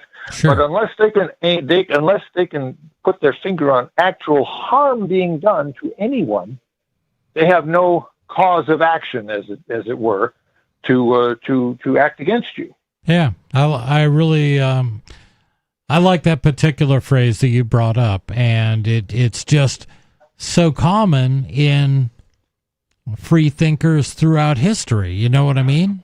It's something that you have Cicero talking about. You have John Locke talking about. You have the government pretending to talk about, but they don't. Yeah, well, you have so many right-wingers saying, oh, well, you know, just do what you will, you know, that's the whole of the law. Well, no, that's not the whole of it.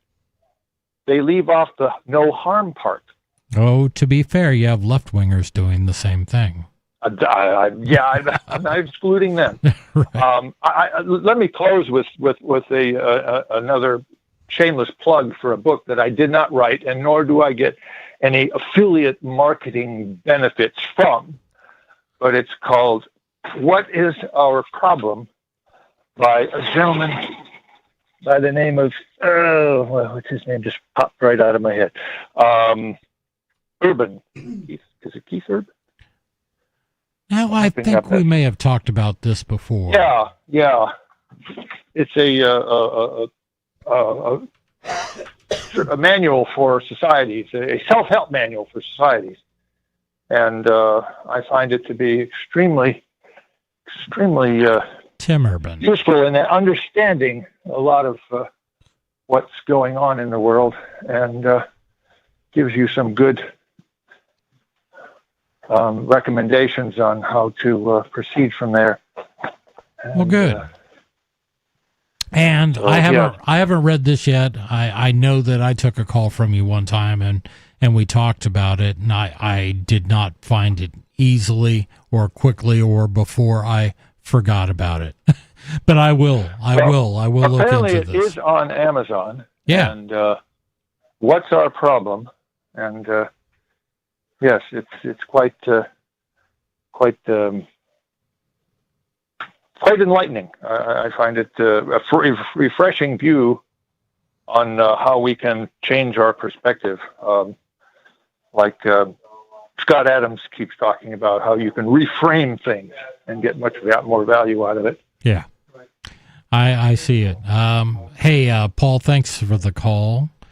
All right. Now, do you have a live show tomorrow? There will be a live show tomorrow. Good, because a lot of times you only do one a week. So we typically do 2 weeks. I don't know if your station's carrying the other one or not. Yeah, we try to always do 2, but things come up occasionally, and we'll do a rebroadcast. But that's okay. We should be on tomorrow night too. Great, so great. Feel free to call back. I'll have another subject to talk about then. So nice. Hey man, thank you for the call. All right, you're more than welcome. Take care, man. Yeah, I remember him talking about this particular book and thinking, I'm like, man, that looks really good. And then I got doing the show notes afterwards, and then thought about everything I have to do tomorrow, and poof, it's gone. Yeah, boop. So we're you and I were talking kind of Pax Americana and where does it go, and can you foresee a happy ending to all this? Riley, I'll ask you the same question. Is there a happy ending to the United States? I'll let Angela answer first. He's younger. My perspective? He still has rose-colored glasses on. I think it's FUBAR. Really, the whole, obviously the experiment's failing. Can you rein it in? Can you vote your way out of it? Like, can you stop all the corruption? And right, if we just vote harder, man, we can get out of this. Just keep voting. No, I think it's the writing has been on the wall.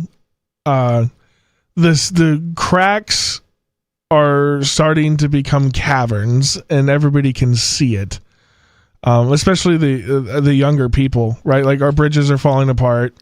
Our electric grid is strained. There's rolling blackouts in places like California. Like, think about it in LA. Right. Parts of the city get their entire electricity turned off in the 21st century.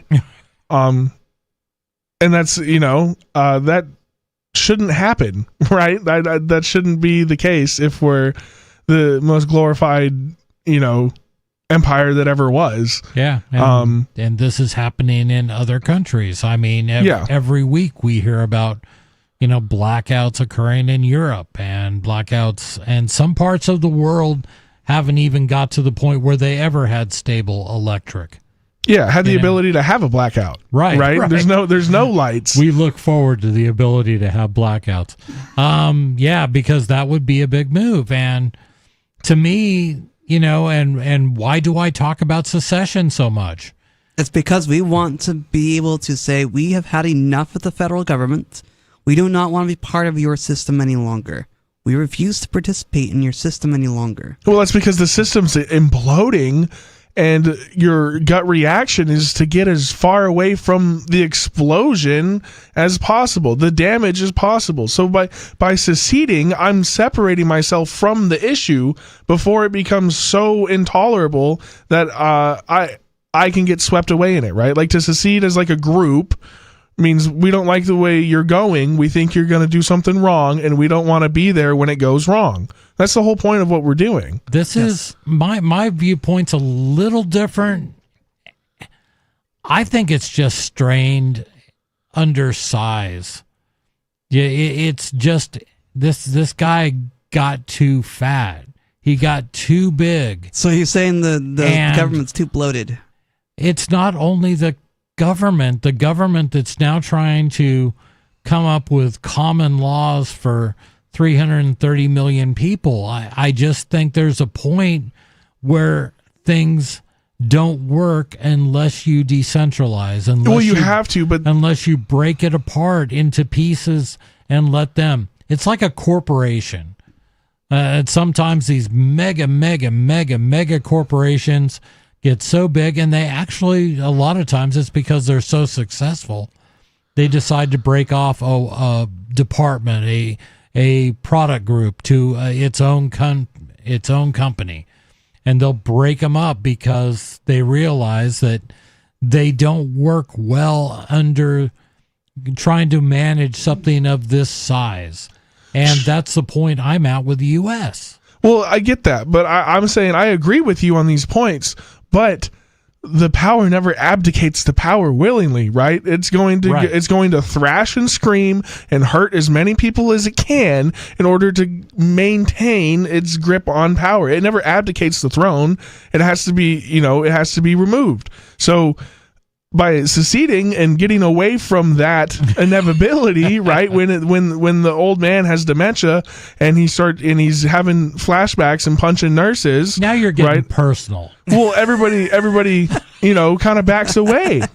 We're done with Dad. He's too much. We're leaving. I can't deal with it. And that's kind of where we're at. I think with the United States is the old man is punching nurses.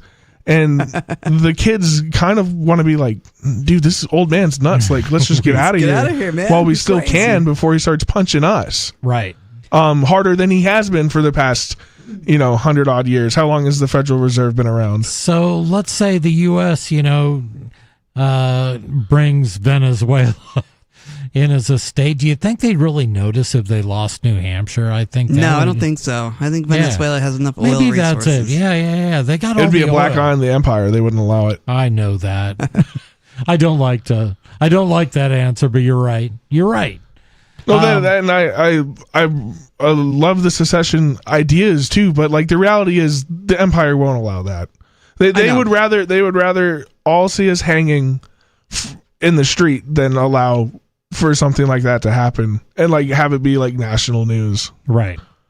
So all that I can hope for is that another state gets there.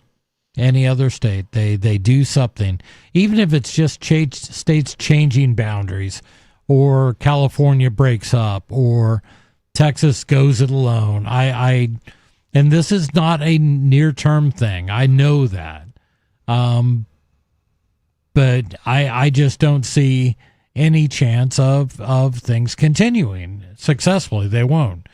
And we're going to go to the phones where we've got Sarah in New Mexico. Sarah, you're on Free Talk Live.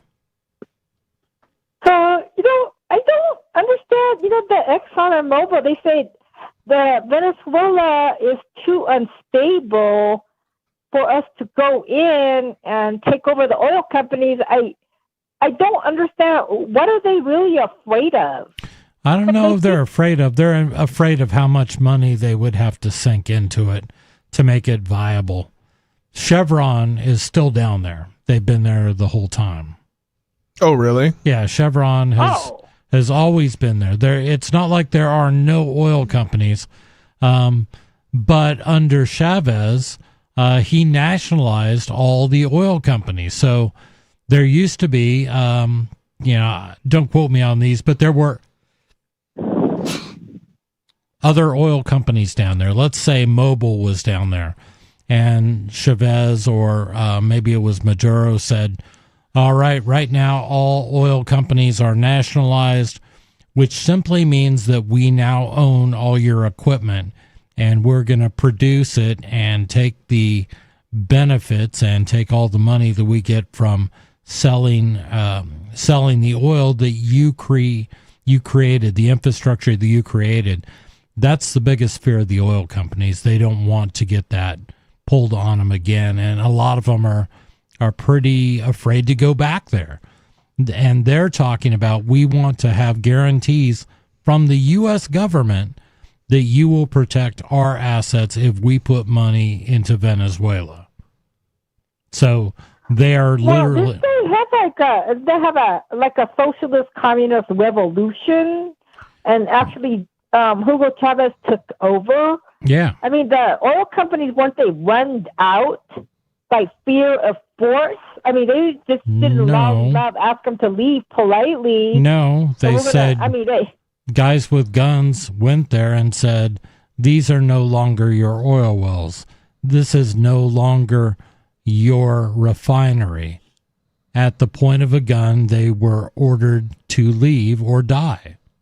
That's what the communist revolution did in Venezuela.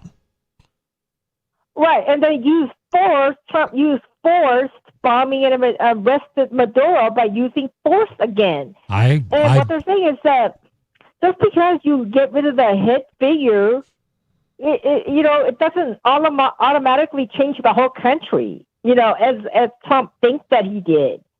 You know what I mean? I agree with you on that. It's not going to be. I think Trump's planning to put troops in Venezuela. I think this was an opening move in a chess game. Yeah, to get more American bases. Yeah. And what American bases do we really have in South America? I'm asking because I have no idea. I don't know. I don't know either. Probably Brazil. Maybe something. I don't know, but I know that Trump will want a foothold, not thousands of miles away from the U.S. So, well, I guess we're going to have do you think that's what it's going to take for them to? They're going to use a military force to move in the oil companies. I think that's where it's going. Well, unless the people of Venezuela let them do it without force, right? Like that's what I was talking about earlier. America has looked at the world and said we are either doing this the easy way or we're doing this the hard way, and we're going to leave the decision up to you, smaller countries, about how you want to go about this, because it's happening regardless. And we can either make it super painful for you or we can make it super easy for you, because that's what bullies do. That's how they operate. And a lot of these people in Venezuela, still remember having nothing to eat under communism. They still remember having to eat zoo animals. That's what communism brings you. But before they had the revolution under capitalism, they had nothing to eat then. Or why would, if they're doing so well before, not true. Why would they have a communist revolution?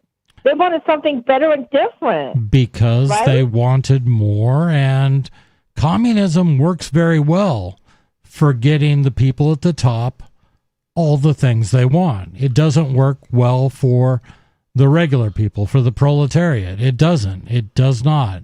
It's idealistic. It's so idealistic that they can convince people. Sarah, did you ever read Animal Farm?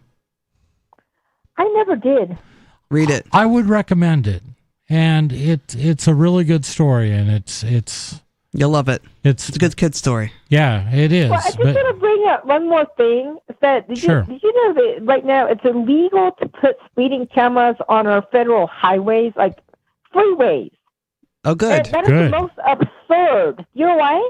Because they're doing the most amount of speed, and if there's a wreck, it causes the most amount of wreck. And just because it speeding belongs cameras are to the going to fix federal this? government, they're prohibited from putting speed cameras. So cities could put speeding cameras. Each state could put speed cameras there, but they have to have hands off on the freeways. Our state doesn't. They're illegal in New Hampshire. Oh, your state decided to ban cameras, city, or the whole property? I mean, the whole... A law enforcement agency cannot have a camera pointed in any direction that can read a license plate, which means like my town hall has cameras for burglars and stuff like that, but they have to be very careful that they cannot be placed in places that can read license plates.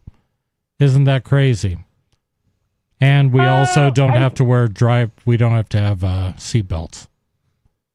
Yeah, your state is very bizarre. It is. But see, your state is not like our state. Interestingly, we also have very few fatalities. Well, here's the thing: we have to have license plate reader. Do you know why? All the murderers from all the other states come out to New Mexico and hide out here. And do you know how you used to find them? After they murder somebody again. See? It's like, we had a murderer living in our state for 10 years. I mean, that happens in a place like California, and they have cameras everywhere. They should make that the state motto. We got the most murderers. Murderers welcome. Make a big outreach. I know. Well, this New Mexico has been settled by criminals from like 100 years ago or more. It's a criminal state because when they were going to get hung in the 13 colonies, they ran out here and they stopped looking for them. And it's always been that culture of all the murderers came out here, and that's the reason we have to have license plate readers. Well, the entire country used to be that place. Right. Now you're America's Australia. That's a good thing. Sarah, thank you so much for the call. 603-283-6160. We still got time. You can get in touch. Give us a ring. Let's talk. This is Free Talk Live.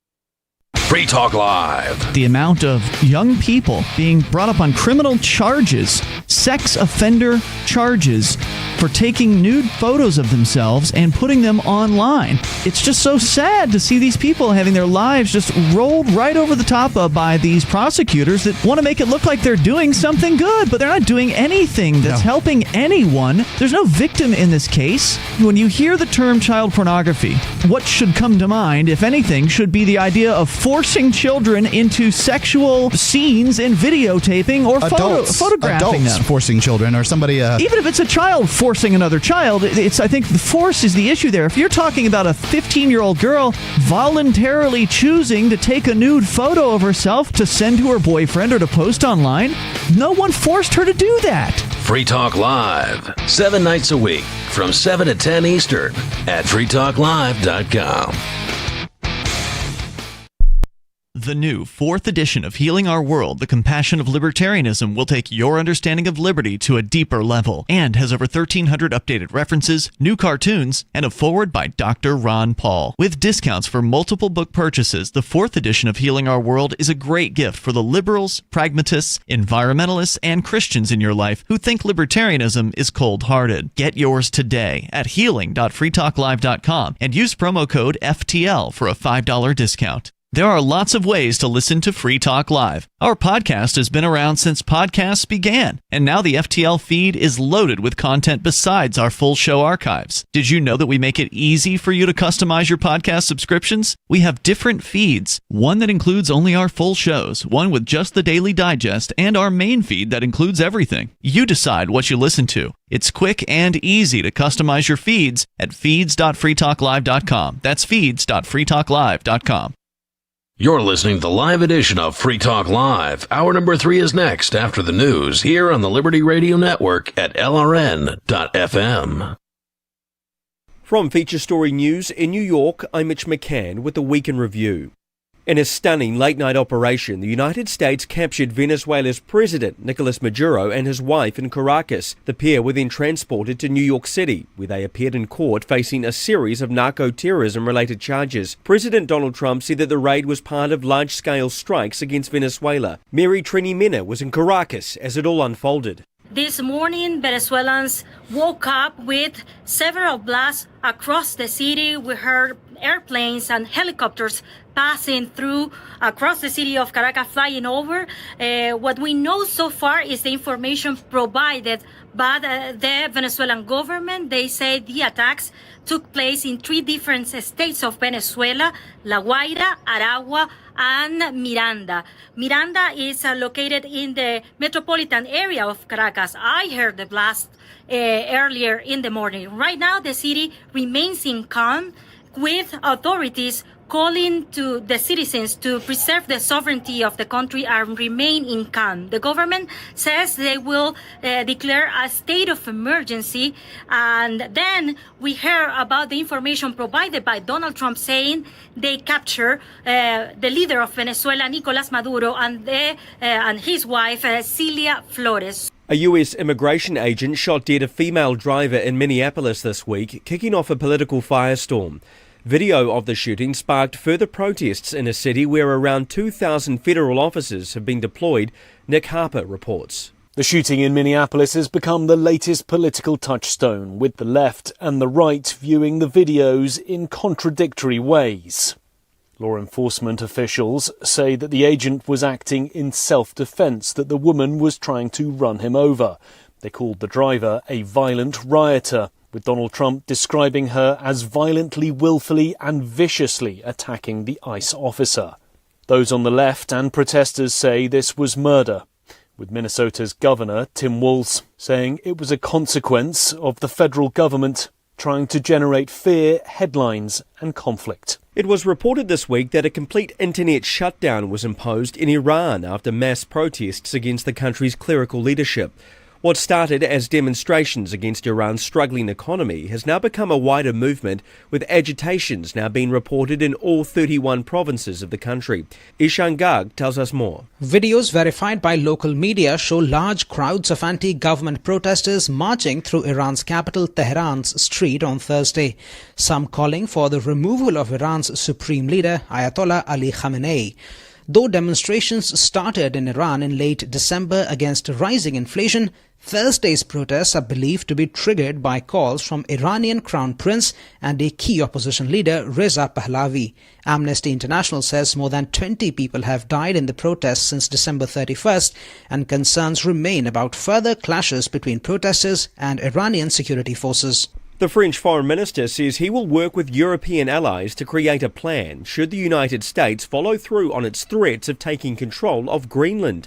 The Trump administration has renewed its interest in the semi-autonomous Danish territory, stating that it's needed for matters of national security. William Denslow reports from Brussels. France's foreign minister says he's discussing the issue of Greenland during a meeting with German and Polish counterparts. Speaking on local radio, Jean-Noël Barrot said that France wants to take action, but to do so in coordination with European partners.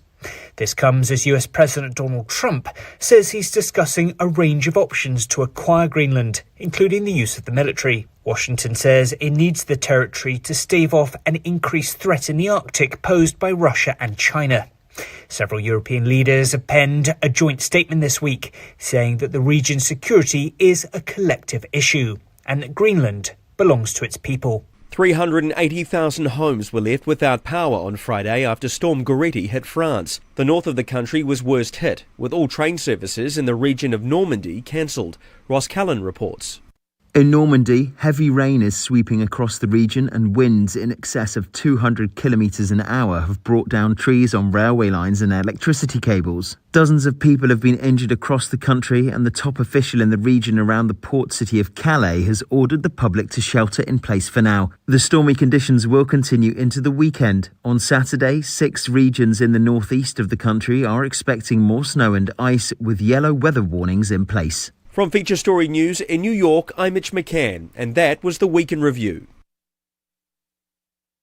I know I shouldn't, but these muffins are delicious. And we'll share our favorite recipes later in the hour, but first our guest says don't give in to road rage, stay calm behind the wheel, and coolly plot your road revenge. Danny Preston is a defensive driving instructor who teaches people how to control their temper behind the wheel. Welcome, Danny. Thanks for having me. Danny, there's nothing I hate more than getting cut off. That drives me nuts. I want to scream out my window. Getting into an argument with a stranger isn't going to accomplish anything but stress you out. Well, how should you respond instead? In 1996, some guy gave me the middle finger after I cut him off.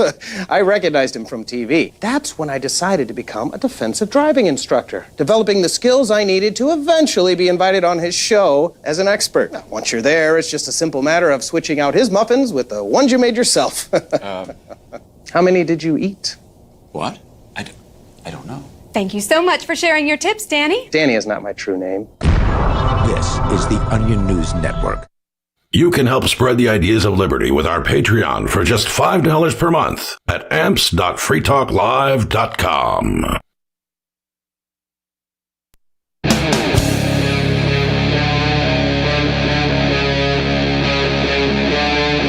Free Talk Live.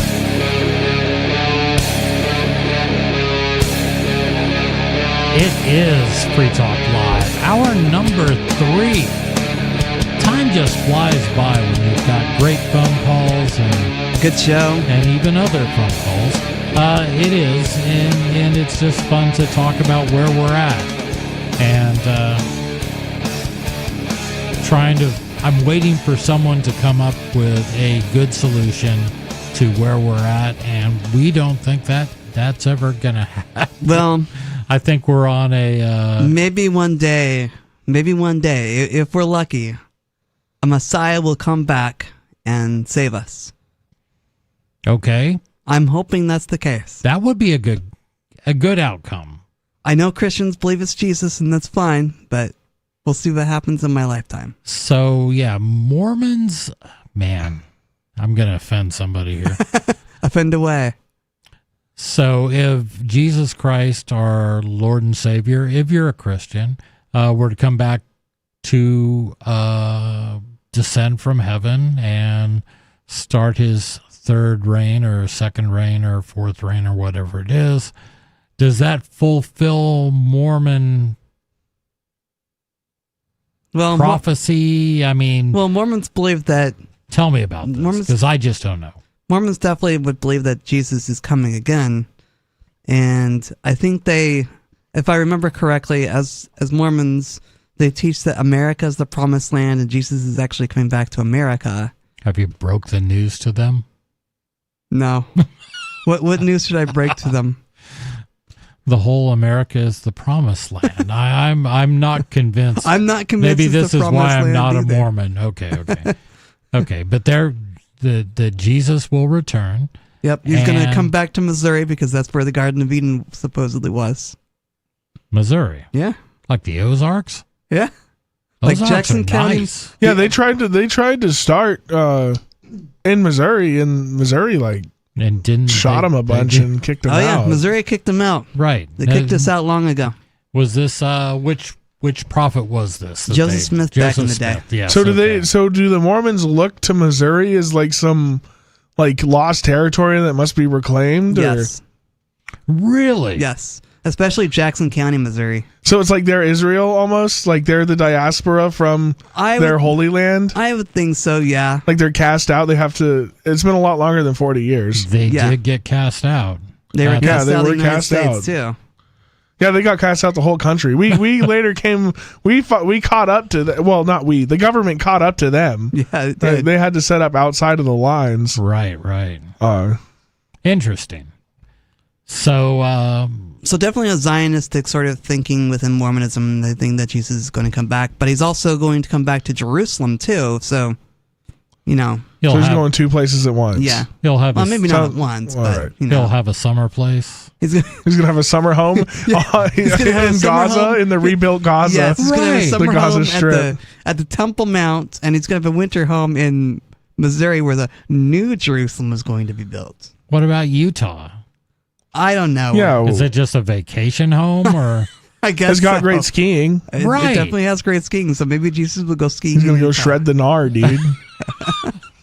I mean, I bet if you go to some of those mountains, you're going to see a lot of dudes who you would think look like Jesus. I know a lot of the snowboarders. But I don't know if he's. My son has had that look. Believe me. Oh yeah, I think it's if you grow up like near the mountains and you do that kind of thing, it's a phase that most people are going to go through. If you snowboard, you'll get the like the long hair and the Jesus look for a little bit. Shaun White look. Yeah, he was a ginger though, right? Yeah, but I mean, the hair was down to like the middle of his back. Okay. So yeah, it's like Jesus could have his own snowboard brand. Is that what you're saying? Yeah. Yeah. He could. That's interesting. Grace Industries. I love it. Grace Industries. I love it. And it'll be like a cross, but it'll be the nails, and it'll be super heavy metal looking, right? Because it's a skateboard brand. Oh man! We like thorns all over the nails in the cross, right? Like you can see it, right? Yeah. Skateboard, a little grunge style skateboard brand. This is too crazy. That's it. I'm becoming a Mormon. All right. Can you explain Mormon space wives to me? Is that just what is that, Riley? I have no idea what Mormon space wives. Okay, because I've heard the Mormon space wives referenced. I don't like know. You get like I don't know. The Mormons believe they get their own planet at the end of this, to work on. Like how does that? Here's the thing. What I remember about growing up as a Mormon, we do believe that we can become like God. Okay. And as such, we can create our own worlds and populate them with people. So I guess in a way, we get our own planet. I don't know. Okay. I could see the appeal of Mormonism. Yeah. I saw this in a Reddit post one time. It was through a story thread about the story was this guy had died and he goes to heaven. And God shows him like a couple different rooms of like places he could go. And one's like, food and gluttony, and like one's like nature. Okay. And like all these different like places that you could spend eternity at. And they get to the last one and it's just like a desk, and God is talking to the guy who died, and is like, and this is the last one you could choose, and the guy was like, whoa, all right, I'll choose that one for some reason, and God was like, what? And he's like, yeah, I want to do the desk. Like, what's going on with the desk? And God like sits him down at the desk, and he looks into the desk, and it's his own universe that he has to work on, and then God sits at the desk next to him. And says, go ahead, dude, this one's yours. Nice. And for you to, build on your own. So, I mean, I heard all of that and like, so is that Mormonism then? Kind of. Kind of, not really? Kind of, not really. Like, I know the church has walked back on that belief for a bit now, saying, oh, well, we actually don't get our own planets. Oh, okay. So the infallible teachings of Joseph Smith are somehow fallible? Yeah. Wow. Bait and switch, man. I was told I would get my own planet. I know, right? Well, you had to wait till you hear about the 72 virgins, man. That's an Islam, dude. Wait till you find out about how those aren't coming either. Yeah. Yeah, it's always lots of promises. That's what religion is, promises. Well, and promises and the afterlife. And the government is filled with promises. Yes. This is just a common thread. I don't know. I've the only person other than you, Riley, that I was really close to for a time was my band teacher in high school. Mm-hmm.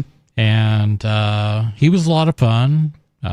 Without using any names, yes, we did drink and maybe partook of other substances together. But his wife did not really enjoy that being a lifestyle choice for him. Sure. And she just basically said, I'm leaving. I'm moving to Utah. I think she was a Mormon already. If he was any kind of Mormon, it was a Jack Mormon because he didn't really follow anything. But he decided to follow his wife and his family to Utah, to Mormontown. To Utah. And I talked to him a couple years after that, and he's like, religions all have lots of promises and they all have lots of answers to lots of different things. But he looked me dead in the eye and he's like, but the Mormons really have it. They have all the answers. I'm like, well, okay. I think that's the nice thing about religion is it gives you all the answers, and so you don't think about anything. You don't have any questions to think about. You can have solace and peace. That's nice for a religion to do, but when you take thinking out of the equation and you're not allowed to ask any questions other than beyond what the religion tells you what the answers are, well, yeah, and it creates impotence in your own mind. I used to describe myself as an agnostic. I don't think I'm an agnostic. I do believe that there is a God. Me personally, I do believe that there is some power higher than myself, that there is some intelligent design to this whole thing. I believe all that. But I really have a problem with organized religion, and I just can't say that, okay, Christians' take on how things work is any better than Buddhism or Hinduism or Islam or Mormonism or anything. I just, and it goes even further when I start looking at different flavors of Christianity and saying, are the Catholics right? Are the Lutherans right? It's just, I get that. And I just like the fact that I can feel peace knowing that I have autonomy. But I also realize that there may be everybody's got a boss, right? Maybe that's the case. And maybe that's where I am. I don't know.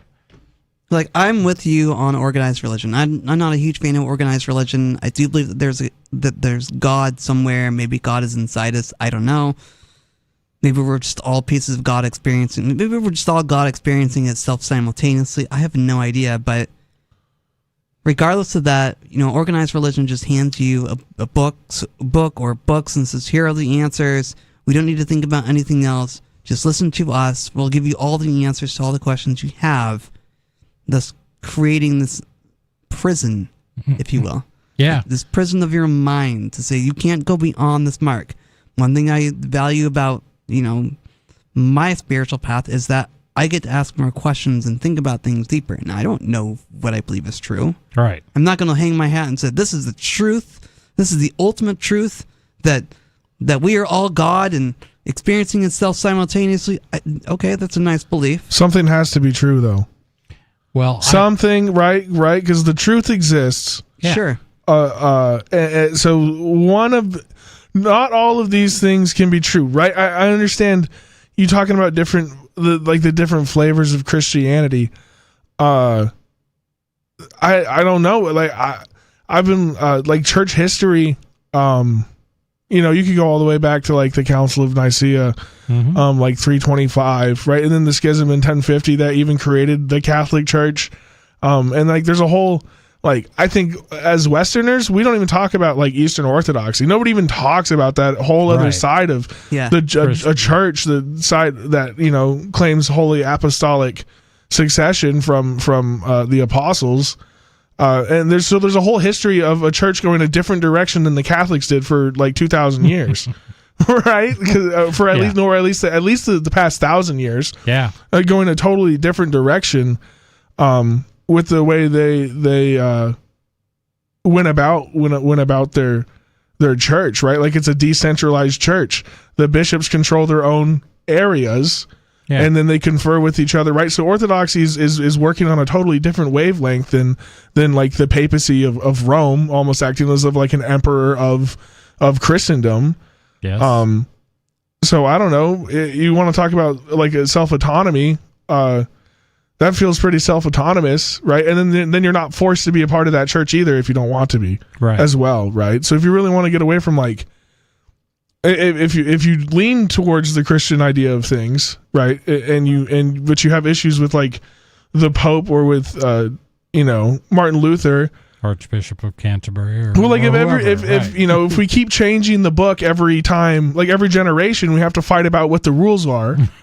Then the religion is just kind of a war machine, right? And it's not. There's no respect for what it was agreed upon, right? And maybe you disagree with that idea. No, but like there has to be a truth. There has to be something that is real. Because if we have to fight about what's real every generation, what is a man every generation, then we never get past that point. Oh yeah, we can never move past that because we're always arguing about what the rules are to even begin the ball game, and then the game never gets played, and we never we stagnate. Right? That's why America's stagnating. We can't agree on what the rules are. For who? Right? We live in a two-tier justice system. We can't agree on the rules, so nothing else is getting done. Right. And we're all stuck on arguing about what the rules should be. Constitutional conservatives would argue, well, we just need to get back to the Constitution. Right, but that's exactly what got us into this mess. The Constitution. I agree. None of this would be...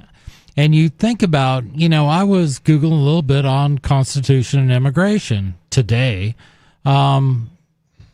because I did want to talk about this. I mean, what's actually written in the Constitution about immigration says that Congress will define certain things and they will come up with a system of this. But then you've got the third branch, you've got the judicial, which rules and says they interpret the Constitution to mean this. And that's where a lot of where we are today came from, not through legislation, but through the judicial branch. And they said that, yes, absolutely, your cockamamie plan is absolutely constitutional, or you can't do this, and therefore because this. And and when I think of things that are, the Constitution may be all well and good, but if you have different groups that can subvert it because your self-professed checks and balances don't hold up against the legislative, against the executive, against the judicial, then you don't have a constitution. Well, didn't the founding fathers even, maybe not explicitly within the Constitution or like the framing documents, but they were very much in supporters of, if this doesn't work, scrap it. Yeah. And write a new thing. If this gets out of hand, yes, right, this is just our idea. If this gets out of hand, forget it. We were wrong. Yeah. That's why you're allowed to amend the Constitution. Right. Or complete. Some would argue completely do away with it. Yes. I agree. Like our Constitution in New Hampshire allows us to do. If a government becomes too oppressive, doesn't do what it's supposed to do, doesn't do what the people want it to, you have to throw it off. Yeah, if it violates its side of the contract. In New Hampshire, at least the New Hampshire Constitution says we do. Yeah, and lots of other, original 13 states had the same sort of thing. Hold on. Have they been amended out at this point? That sounds like something Massachusetts would have gotten rid of very quickly. No. Let me get this on. Trying to keep talking. Well,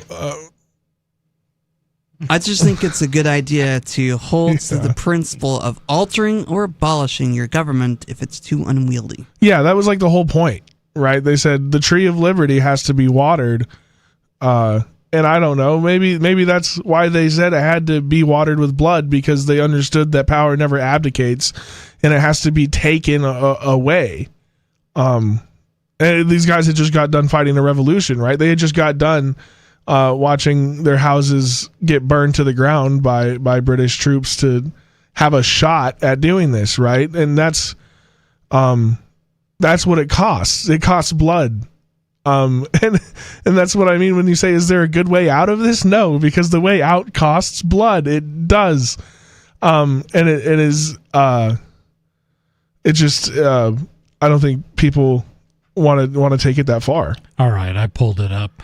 The 10th Amendment. So the New Hampshire Constitution, which predates the U.S. Constitution, we declared, we separated from England before the U.S. did. New Hampshire did. And when they drafted this, they put their Bill of Rights right up front. So the first 10 articles of our Constitution, or the more than that, deal with individual rights. Article 10, right of revolution. And there is one, we are one of several states in the original 13 that had this. Government being instituted for common benefit, protection, and security of the whole community, and not for the private interest or emolument of any one man, family, or class of men. Therefore, whenever the ends of government are perverted and public liberty manifestly endangered, and all other means of redress are ineffectual, the people may, and of right ought to reform the old or establish a new government. The doctrine of non-resistance against arbitrary power and oppression is absurd, slavish, and destructive of the good and happiness of mankind. So, number one, I love the fact that that's in New Hampshire's Constitution, and I love the wording. If you are not actively resisting against a government that is not defending your rights, if it is performing arbitrary powers over you, it's absurd, which I'll use another word, it's stupid, slavish, and you're acting like a slave, and destructive to the good and happiness of mankind. It's not good for you or your neighbors not to do anything about it. And I for sure. Well, and that's kind of what I was saying. Like before you read that, I wasn't trying to justify any kind of violence, right? But they were. They were. But the government will, because right, you want to talk about gangs, yes, right? You get jumped in and you get jumped out. So if you want to leave, you're going to get beaten, right? Probably within an inch of your life if you really want to get out, right? So if it is a gang, and this Pax Americana, global hegemony, is a gang, then you trying to leave, they will beat you within an inch of your life, throw you in prison, maybe even kill you. And if you're not willing to go through all of those things, well, then nothing's going to happen. It's just not going to change. And I don't know if the average Joe is there yet. I don't think they're there yet. I think they will get there. Maybe the average Joe wants good health care. Yeah. But they don't realize the government isn't going to be the one giving it to them. Well, yeah, but the average Joe is going to go straight into socialism, right? That's their knee-jerk reaction. There is some indication of that. Well, because they want to feel safe. They want to feel like, oh, we got to have a safety net. No, you don't get a safety net. Safety nets are... You got to create your own safety net. You can't have someone else provide you a safety net because they can just cut the cords and send you off into outer darkness, so to speak, by cutting your cords and making sure that you don't get their safety net. Yeah, I think it's just a question of education, and we need to keep doing this show and keep talking about it all the time, that there is no future in where we're headed. It doesn't work. It hasn't worked. You know that it hasn't worked. And there's no fixing it without sacrifice, Yes. right? You have to sacrifice some of your earthly pleasures in order to gain autonomy, freedom. And it's going to be tough. It's going to be hard, and it may come to who knows what. 603-283-6160 is our number. Give us a call. Free phones on Free Talk Live.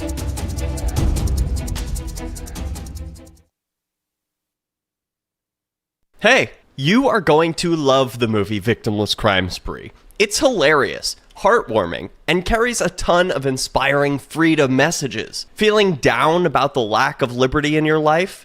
You need to put on this film with some friends and have a good laugh.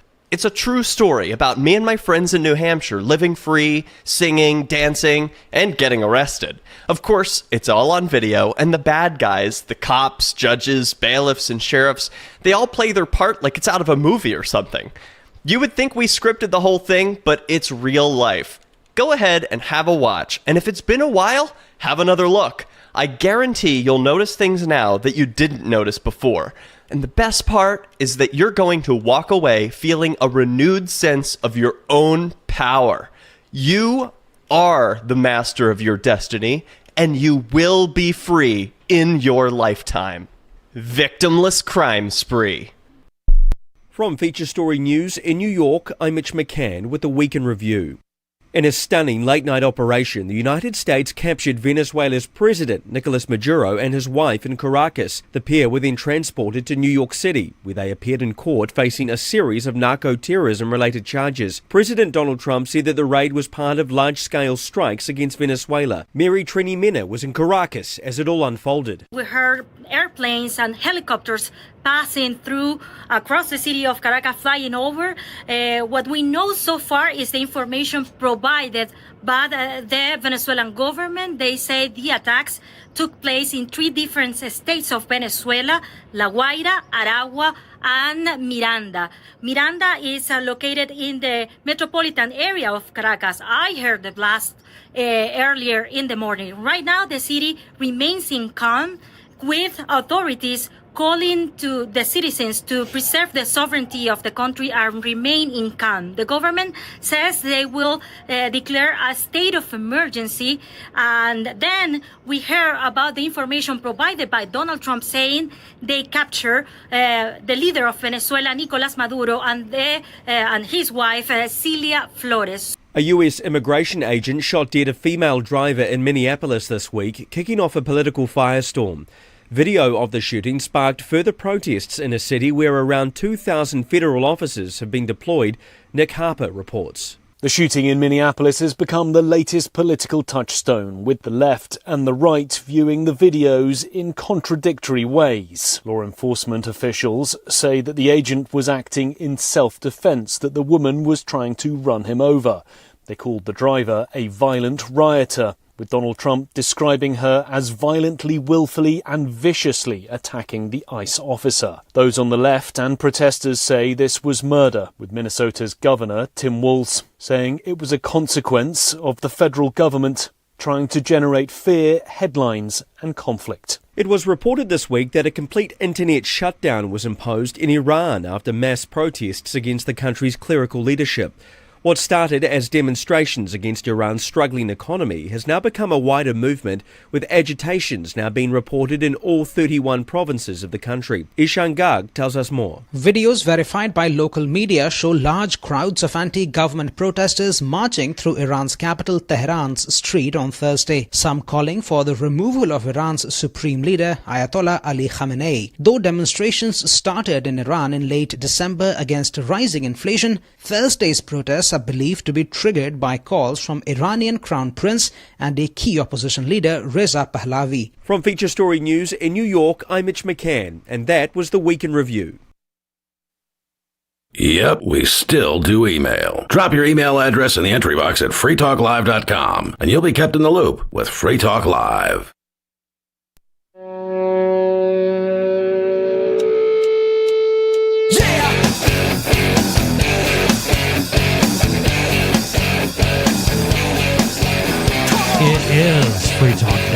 603-283-6160. You've probably got time to get on the air. We've got a little bit left. But first, I wanted to thank... Let me grab my list of names.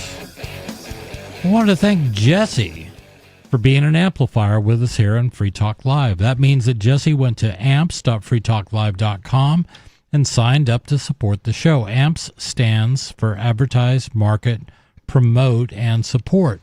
So thanks to Jesse and everyone who supports us. Again, that's amps.freetalklive if you'd like to become an amplifier and check out the perks and benefits.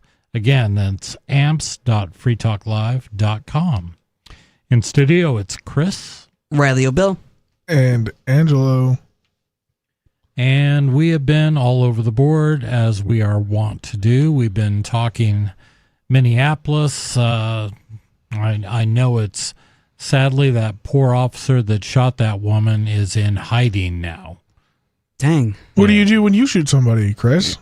It hasn't happened yet. I'm out. I'm not sticking around to, see what's happening.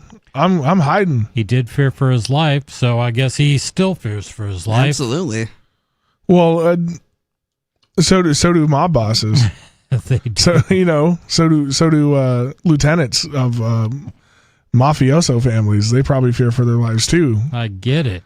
So here's some people that are making exactly what they feel clear. This comes to us from The Guardian. Headline is Greenlanders don't want to be Americans, say political leaders amid Trump threats. Greenlanders don't want to be Americans and must decide the future of the Arctic island themselves. Politicians in the self-governing Danish territory have said after Donald Trump warned that the U.S. would, quote, do something whether they like it or not, unquote. The leaders of 5 political parties in the Greenlandic parliament issued a united statement on Friday night soon after the U.S. president reiterated his threats to acquire the mineral-rich island. Quote, we don't want to be Americans. We don't want to be Danish. We want to be Greenlanders, unquote, said the group, which includes the island's prime minister, Jens Frederik Nielsen. Quote, the future of Greenland must be decided by Greenlanders, unquote. Well, of course, the guy that has the power in Greenland doesn't want to lose his power in Greenland. That makes sense. Right. Like, the king of the small country says, no, I want to stay king. What if they vote on it? What if it is put to a referendum and Greenland votes to join? Well, they've got some stats, at least some polling, so we'll take a look at that. Stressing the desire of the people of Greenland, a former Danish colony, to have self-determination, they said, quote, no other country can meddle in this. We must decide our country's future ourselves, without pressure to make a hasty decision, without procrastination, and without interference from other countries, unquote. The statement was signed by Nielsen, his predecessor as Prime Minister, Mute Bigede, and Pele Broberg, Aliqua Hammond, and Aqualo C. Jeremiason. Man, I have no doubt that I just butchered a whole string of Greenlandic names. My apologies.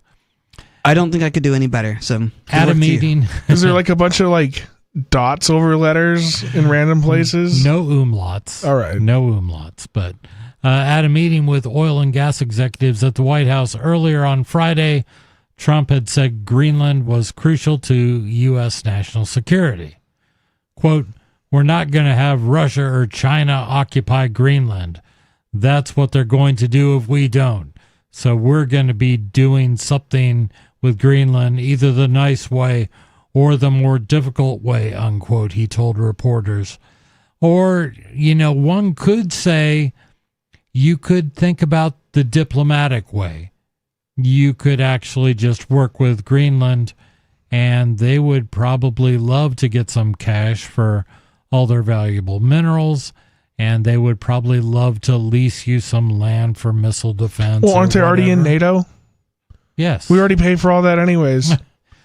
So, I mean, this is theater. This is whatever. Of course it is. You know, whatever Trump says, easy way or nice way, whatever the Greenlandians say. Greenlanders? Is it?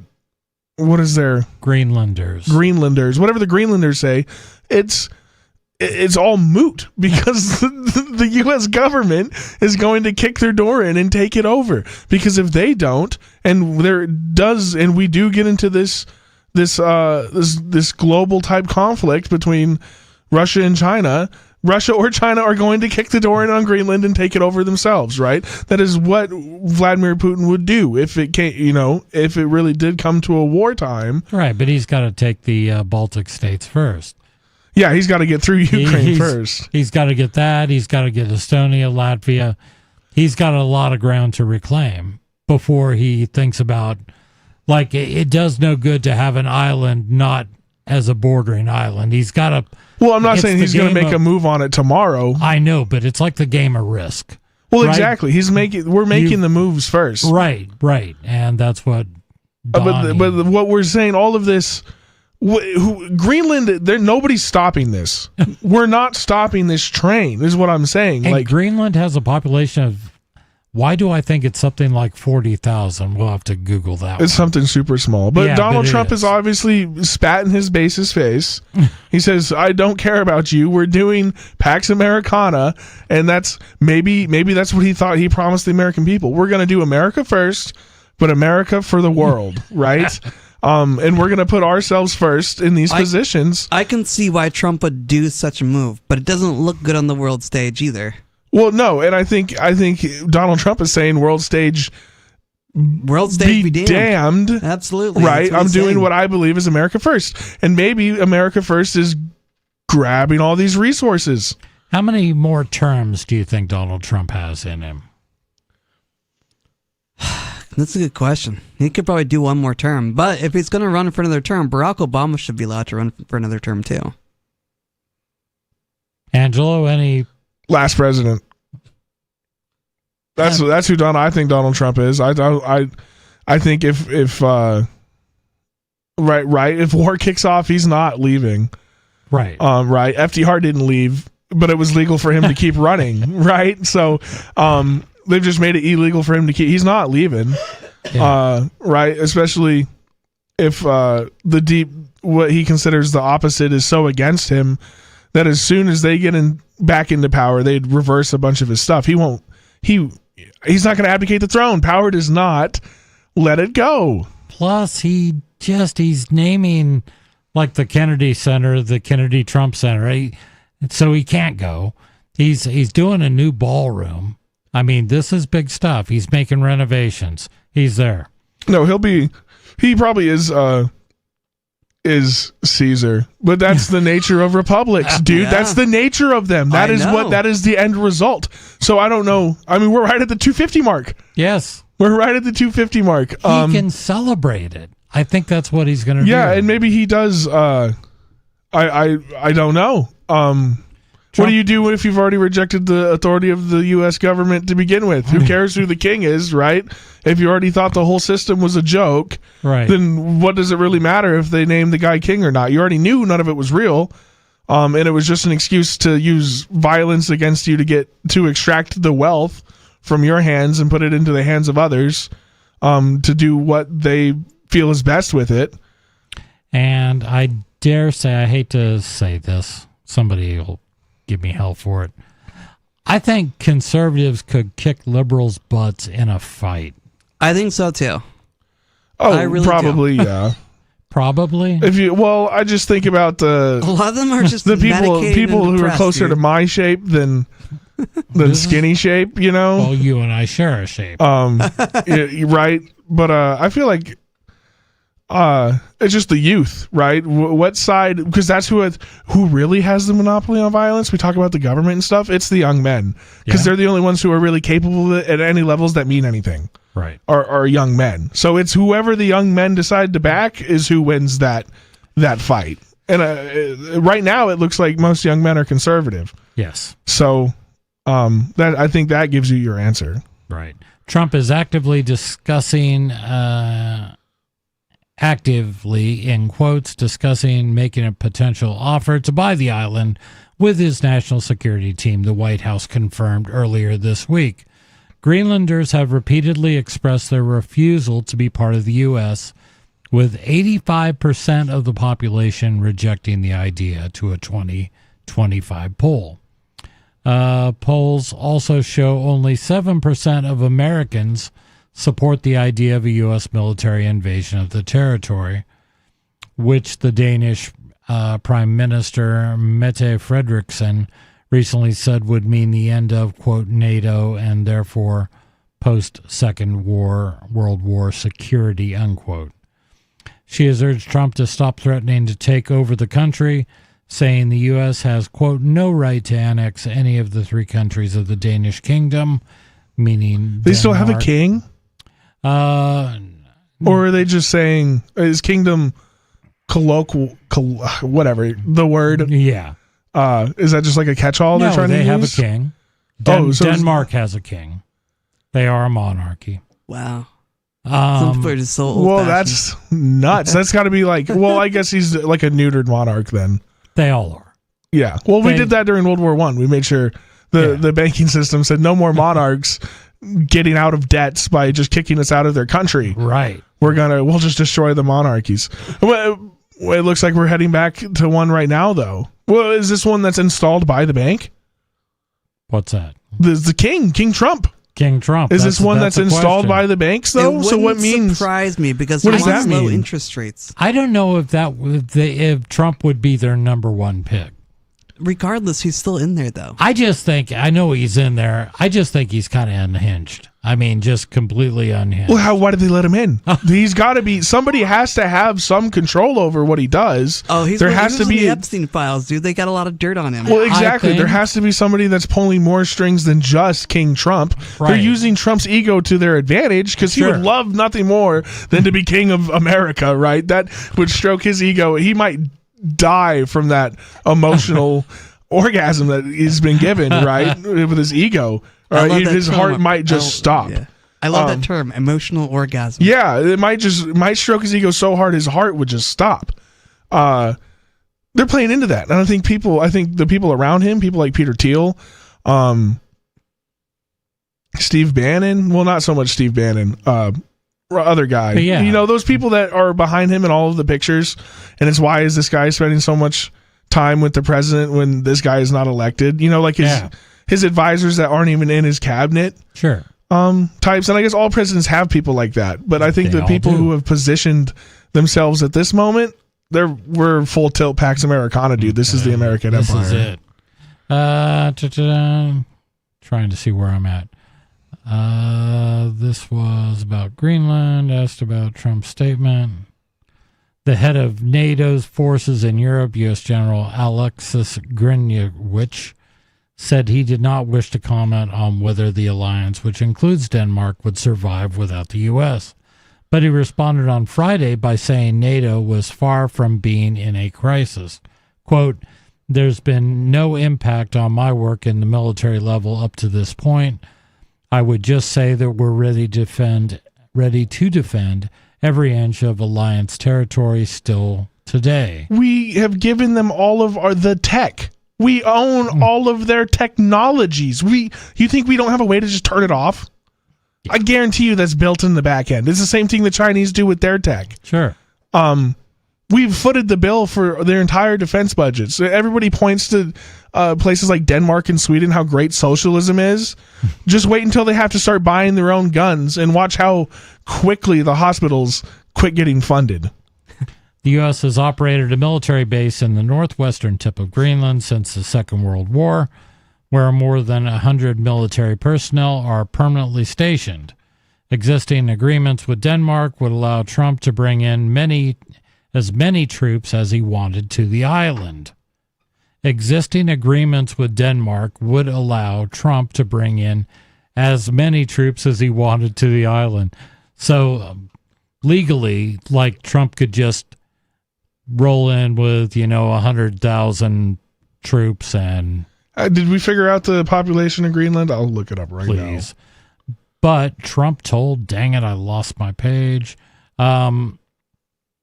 This is. Hold on. I'm sorry. I apologize. Lost my space. But Trump told reporters on Friday that a lease agreement was not enough. You can't just lease Greenland. Countries have ownership and you defend ownership. You don't defend leases. He said, quote, and we'll have to defend Greenland. Trump previously made an offer to buy the island in 2019, but was told it was not for sale. Since then, he claimed that Greenland, which has vast natural resources, including rare earth minerals, and potentially huge oil and gas reserve, quote, is covered with Russian and Chinese ships all over the place, unquote. It might be. That would make sense. China has a massive dark fishing fleet. There's Chinese vessels all over the world doing quote-unquote illegal fishing along other countries' borders. I have no doubt. So it would make sense that, there probably are a bunch of Black Fleet Chinese and Russian ships all over Greenland. That's because there's only 57,000 people in Greenland. That's the whole population. I thought it was something like 40, but maybe 10 years ago it was 40. But that's the size of Concord, New Hampshire. That's all the people that live there. 60,000 people. Yeah. So literally, it would not be difficult. You could do that with 500 men. The probably. question: would NATO come to the defense of Greenland? They might say no, because they want to keep the money. I don't know, man. Yeah, they might say some harsh words toward the U.S., but they can't do anything about it. They would have harsh words. There would be lots of harsh words bantied about.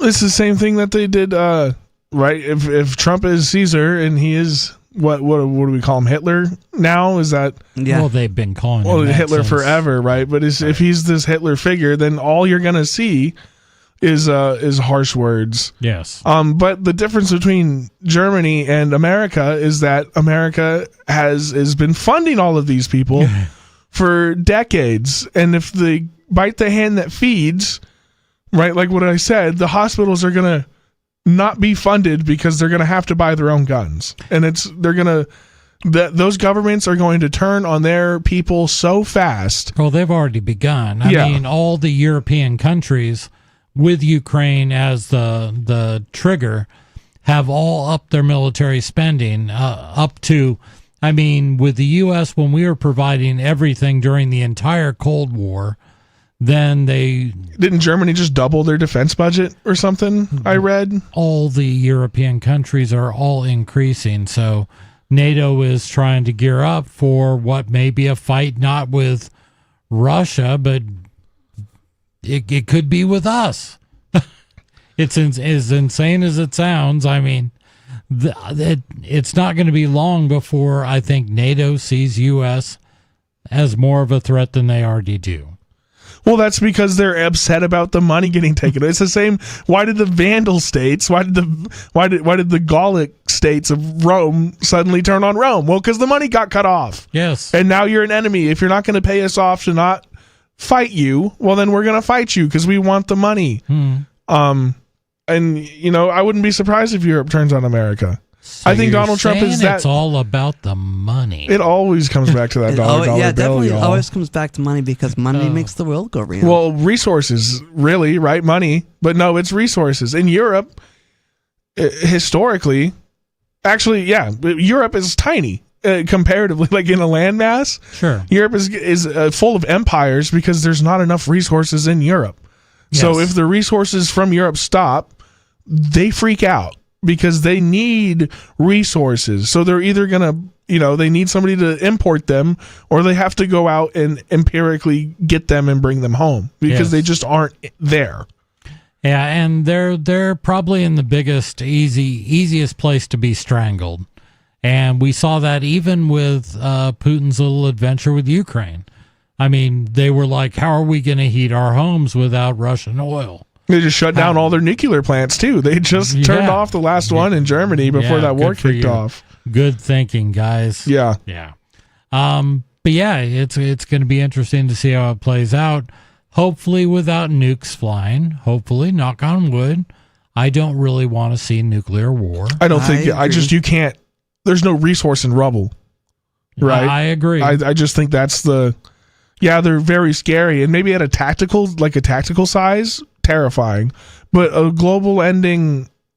The only people I could see doing that's like Israel with their Samson option. Like, if you guys want to quit playing with us, we're just going to blow everything down. So, house full of, what was that movie that came out on Netflix? House Full of Dynamite. Do you guys watch this? No, I didn't. Riley. You're fine to use the word watch. I know what you mean. I know it. You don't have to be So, House Full of terminal. Dynamite, the premise was simple. It starts off with an army base in charge of missile defense in Alaska, and bloop, something shows up on the screen. They are tracking one ICBM, one missile coming towards the U.S. mainland. And how do they react? They try to stop it. And the U.S. government, it shows different things from the White House position, the position of the military, and this whole thing. It's like they spend a half hour on each point of view. But yeah, if you get the whole world hyped up thinking war is coming, if one missile flies by accident, then is there any pulling it back? And that's the question they have. Can we not retaliate if this one missile is just the first one? Or do we retaliate? Because it kind of came from a Chinese direction. Do we have to launch against the Chinese? And how many of these things? What do you do? And it was a really good, I'd encourage watching it. I just think at the end of the day, the people who turn the keys and press the button, like the guys who will launch, they understand that you can't rule over rubble.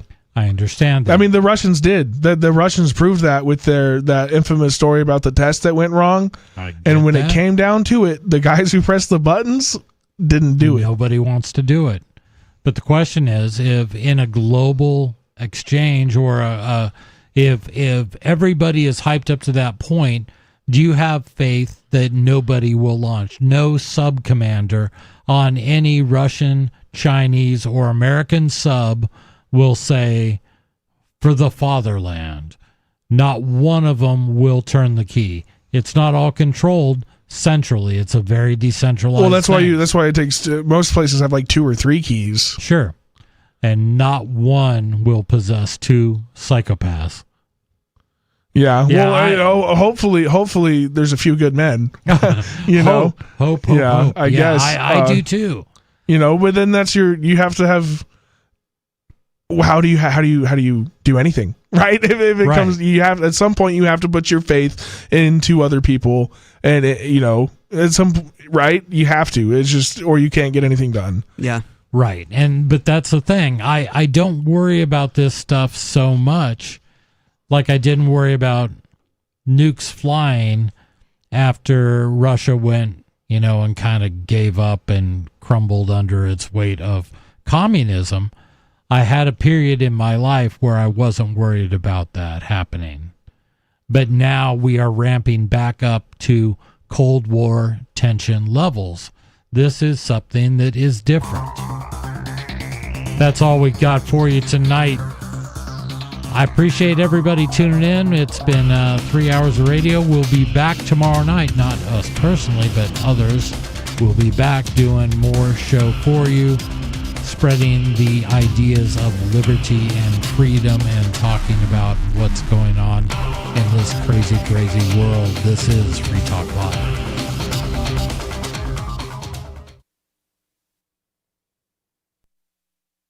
This hour of Free Talk Live is brought to you by Dash Digital Cash. Dash is the cryptocurrency designed to be used for spending. Rising fees have made Bitcoin useless for purchases, but Dash continues to have fees less than 1 cent per transaction